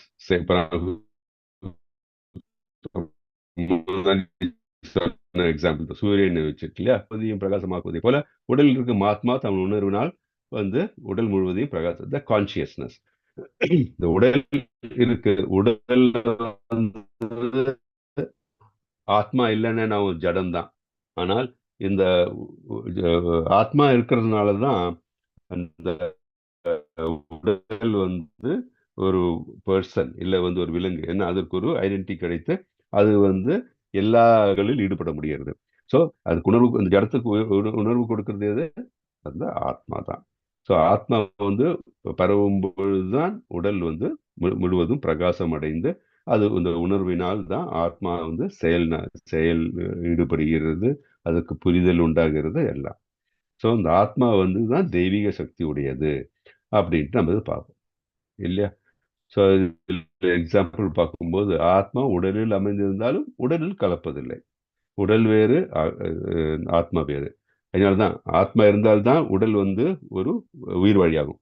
ஆத்மா இல்லைன்னா வெறும் ஜடம் தான் இல்லையா. அதே மாதிரி இது எக்ஸாம்பிள் கொடுத்துருக்காங்க இல்லையா. இதிலும் கணக்காக ஆகாயம். ஆத்மா தன் உணர்வினால் உடல் முழுவதையும் பிரகாசப்படுத்துகிறது. சூரியன் பிரபஞ்சம் முழுவதையும் பிரகாசப்படுத்துவது போல அது நடக்கிறது அப்படின்னு பார்க்கிறோம். ஸோ 13.35 யார் படிக்கிறா? ஹரே கிருஷ்ண பிரபுஜி.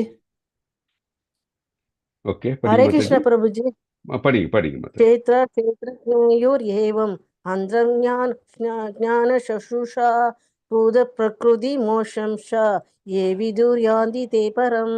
உடலுக்கும் உடலின் உரிமையாளனுக்கும் இடையிலான இந்த வேறுபாட்டை ஞான கண்களை கொண்டு அறிந்து ஜட இயற்கையின் பந்தத்திலிருந்து முக்தி பெறுவதற்கான வழிமுறையையும் புரிந்து கொண்டவர்கள் பரம இலக்கினை அடைகின்றனர். ஹரே கிருஷ்ண பிரபுஜி. ஹரே கிருஷ்ண. தேங்க்யூ. ஸோ உடலுக்கும் உடலின் உரிமையாளருக்கும் இடையிலான இந்த வேறுபாட்டை ஞான கண்களை கொண்டு அறிந்து ஜட இயற்கையின் பந்தத்திலிருந்து முக்தி பெறுவதற்கான வழிமுறையும் புரிந்து கொண்டவர்கள் பரம இலக்கினை அடையும். இப்போ நம்ம பார்த்தோம் இல்லையா, நமக்கு வந்து உடல் வேறு, ஜடம், அதாவது உடம்பு வேறுன்னு பார்த்தோம், உடல் வேறுன்னு பார்த்தோம், ஆத்மா வேறுன்னு பார்த்தோம். ஸோ உடல் வந்து என்ன ஒரு கருவின்னு பார்த்தோம், ஆத்மா என்ன வந்து பார்த்தோம். அந்த ஆத்மா வந்து நிரந்தரமானது. ஆத்மா வந்து அதனுடைய எங்கே, அதனுடைய உண்மையான இருப்பிடம் எங்கே இருக்க வேண்டியது? பகவானிடம் இருக்க வேண்டியது பார்த்தது நம்ம. ஏனென்றால் ஆத்மா வந்து பகவான் விடுதலை அடைவதுதான் அந்த உயிர் வழி நோக்கமாக இருக்க வேண்டும். இதை வந்து புரிந்து கொண்டு என்ன செய்வாங்க? புரிந்து கொண்டவர்கள் பக்தி தொழிலில் ஈடுபடுவார்கள். அவர்கள் செய்யக்கூடிய காரியங்கள் எல்லாம் வந்து பகவானை திருப்திப்படுத்தக்கூடிய காரியங்களாக இருக்கும். அவர்கள் பலநோக்கு செயல்களை செய்ய மாட்டார்கள். அதே மாதிரி வந்து இந்த புலன் இன்பத்திற்காக எதுவும் செய்ய மாட்டார்கள். பகவான் இன்பத்துக்கு வேண்டிய எல்லா காரியங்களும் செய்வார்கள். ஸோ அவர்கள் அந்த மாதிரி நிலையில் இருக்கிறவர்கள் பகவானை, பரம இலக்கியம்னா பகவானை சென்று அடைகிறது, பகவானை சென்று அடைவார்கள் அப்படின்ட்டு நம்ம பார்க்குறோம். ஸோ இதை நம்ம டீட்டெயிலாக நீ பார்த்தோம். ஸோ நம்ம வந்து ஞான சக்ஷுஷா பார்த்தோம். தட் இஸ் திவ்யமான தட் இஸ் விஷன் என்ன இருக்க வேண்டும் நம்ம பார்த்தோம். அதே மாதிரி அதை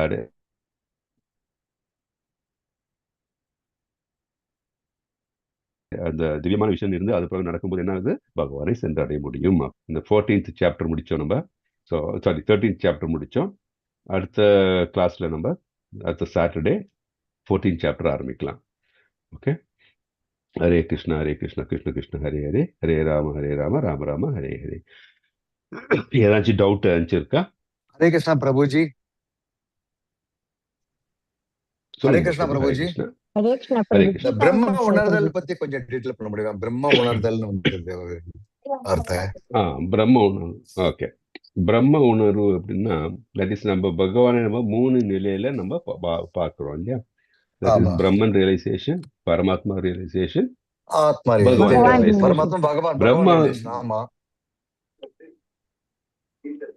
ஆமா. சோ இந்த பிரம்மன் ரியலைசேஷன்ல என்ன? பிரம்மன்னா பிரம்ம ஜோதி, பிரம்மன் தட் இஸ் பகவான்ல இருந்து அவருடைய ஜோதி தான் வந்து பிரம்மன், பார்ஷியல் ரியலைசேஷன்.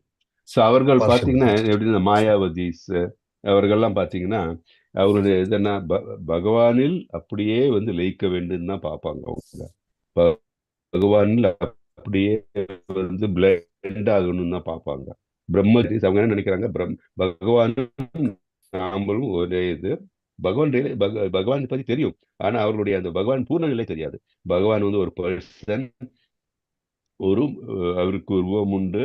அவர்கள் நாம் எப்படி பந்தப்பட வேண்டும் என்றால், நாம வந்து 5 ரசங்கள் இருக்கு இல்லையா, அந்த 5 ரசங்கள்ல ஏதாச்சும் ஒரு ரசத்துல வந்து நம்ம பகவானை நம்ம வந்து பகவானுடன் உறவு கொள்ள முடியும். ஏன்னா பகவான் இஸ் அ பர்சன். ஏன்னா நமக்கு தெரியும், நம்ம ஒரு மனிதன் இருந்தா அந்த மனிதனோட குழந்தைய வந்து இன்னொரு மனிதனாக தான் இருக்க முடியும் இல்லையா. பகவான் வந்து எல்லாத்துக்கும் காரணம் காரியம் அப்படின்னு தெரிஞ்சு கொண்டு அவங்க வந்து இல்ல பகவானுக்கு உருவம் இல்லைன்னு சொல்றது வந்து அது அறிவின்மை, இல்ல பார்ஷியல் அண்டர்ஸ்டாண்டிங் தான். அதனாலதான் வந்து நம்ம சூரிய ஒளி சொல்லும்போது சூரிய ஒளியை பற்றி தான் தெரியுது, சூரியனை பத்தி அவங்களுக்கு தெரியாது. ஸோ அது வந்து இம்பார்ஷியல் இது. ஸோ பிரம்மஜோதியில் கலக்க வேண்டும் அப்படின்னு சொல்லும்போது அது பார்ஷியல் ரியலைசேஷன் அவங்களுக்கு. அதுதான் அந்த பிரம்மன் நிலை அப்படின்னு சொல்றாங்க. மாயாவதீஸ் இவங்கெல்லாம் தான் அந்த நிலையை அடைவார்கள். புரியுதா பிரபு? ஹரே கிருஷ்ணா பிரபுஜி. ஹரே கிருஷ்ணா பிரபு. கிளியரா? ஹரே கிருஷ்ணா. தேங்க்யூ பிரபு. ஹரே கிருஷ்ணா பிரபுஜி. கீதாமிர்தம் சொல்லவா ஹரே பிரபுஜி? கிருஷ்ணா. வேற ஏதாச்சும் டவுட் இருக்கா? கீதாமிர்தம் சொல்லவா பிரபுஜி? மாதாஜி மாதாஜி இப்போ 9:15 ஆயிடுச்சு, 9:20 ஆயிடுது. நம்ம அடுத்த கிளாஸ் ஆரம்பிக்கும் போது பண்ணலாமா மாதாஜி? ஹரே ஏன்னா கிருஷ்ணா பிரபு. சரி பிரபு. 9:20 ஹரே கிருஷ்ணா பிரபு. ஞாபகப்படுத்துங்க. அடுத்த கிளாஸ் ஸ்டார்ட் பண்ண 16. ஓகே, ஹரே கிருஷ்ணா பிரபு. ஹரே ஹரே கிருஷ்ணா. கிருஷ்ணா. சரி பத்மராஜா மாதாஜி தேங்க்யூ அடுத்த பிரபுஜி. கிளாஸ் ஆரம்பிக்கும் போது ஹரே கிருஷ்ணா.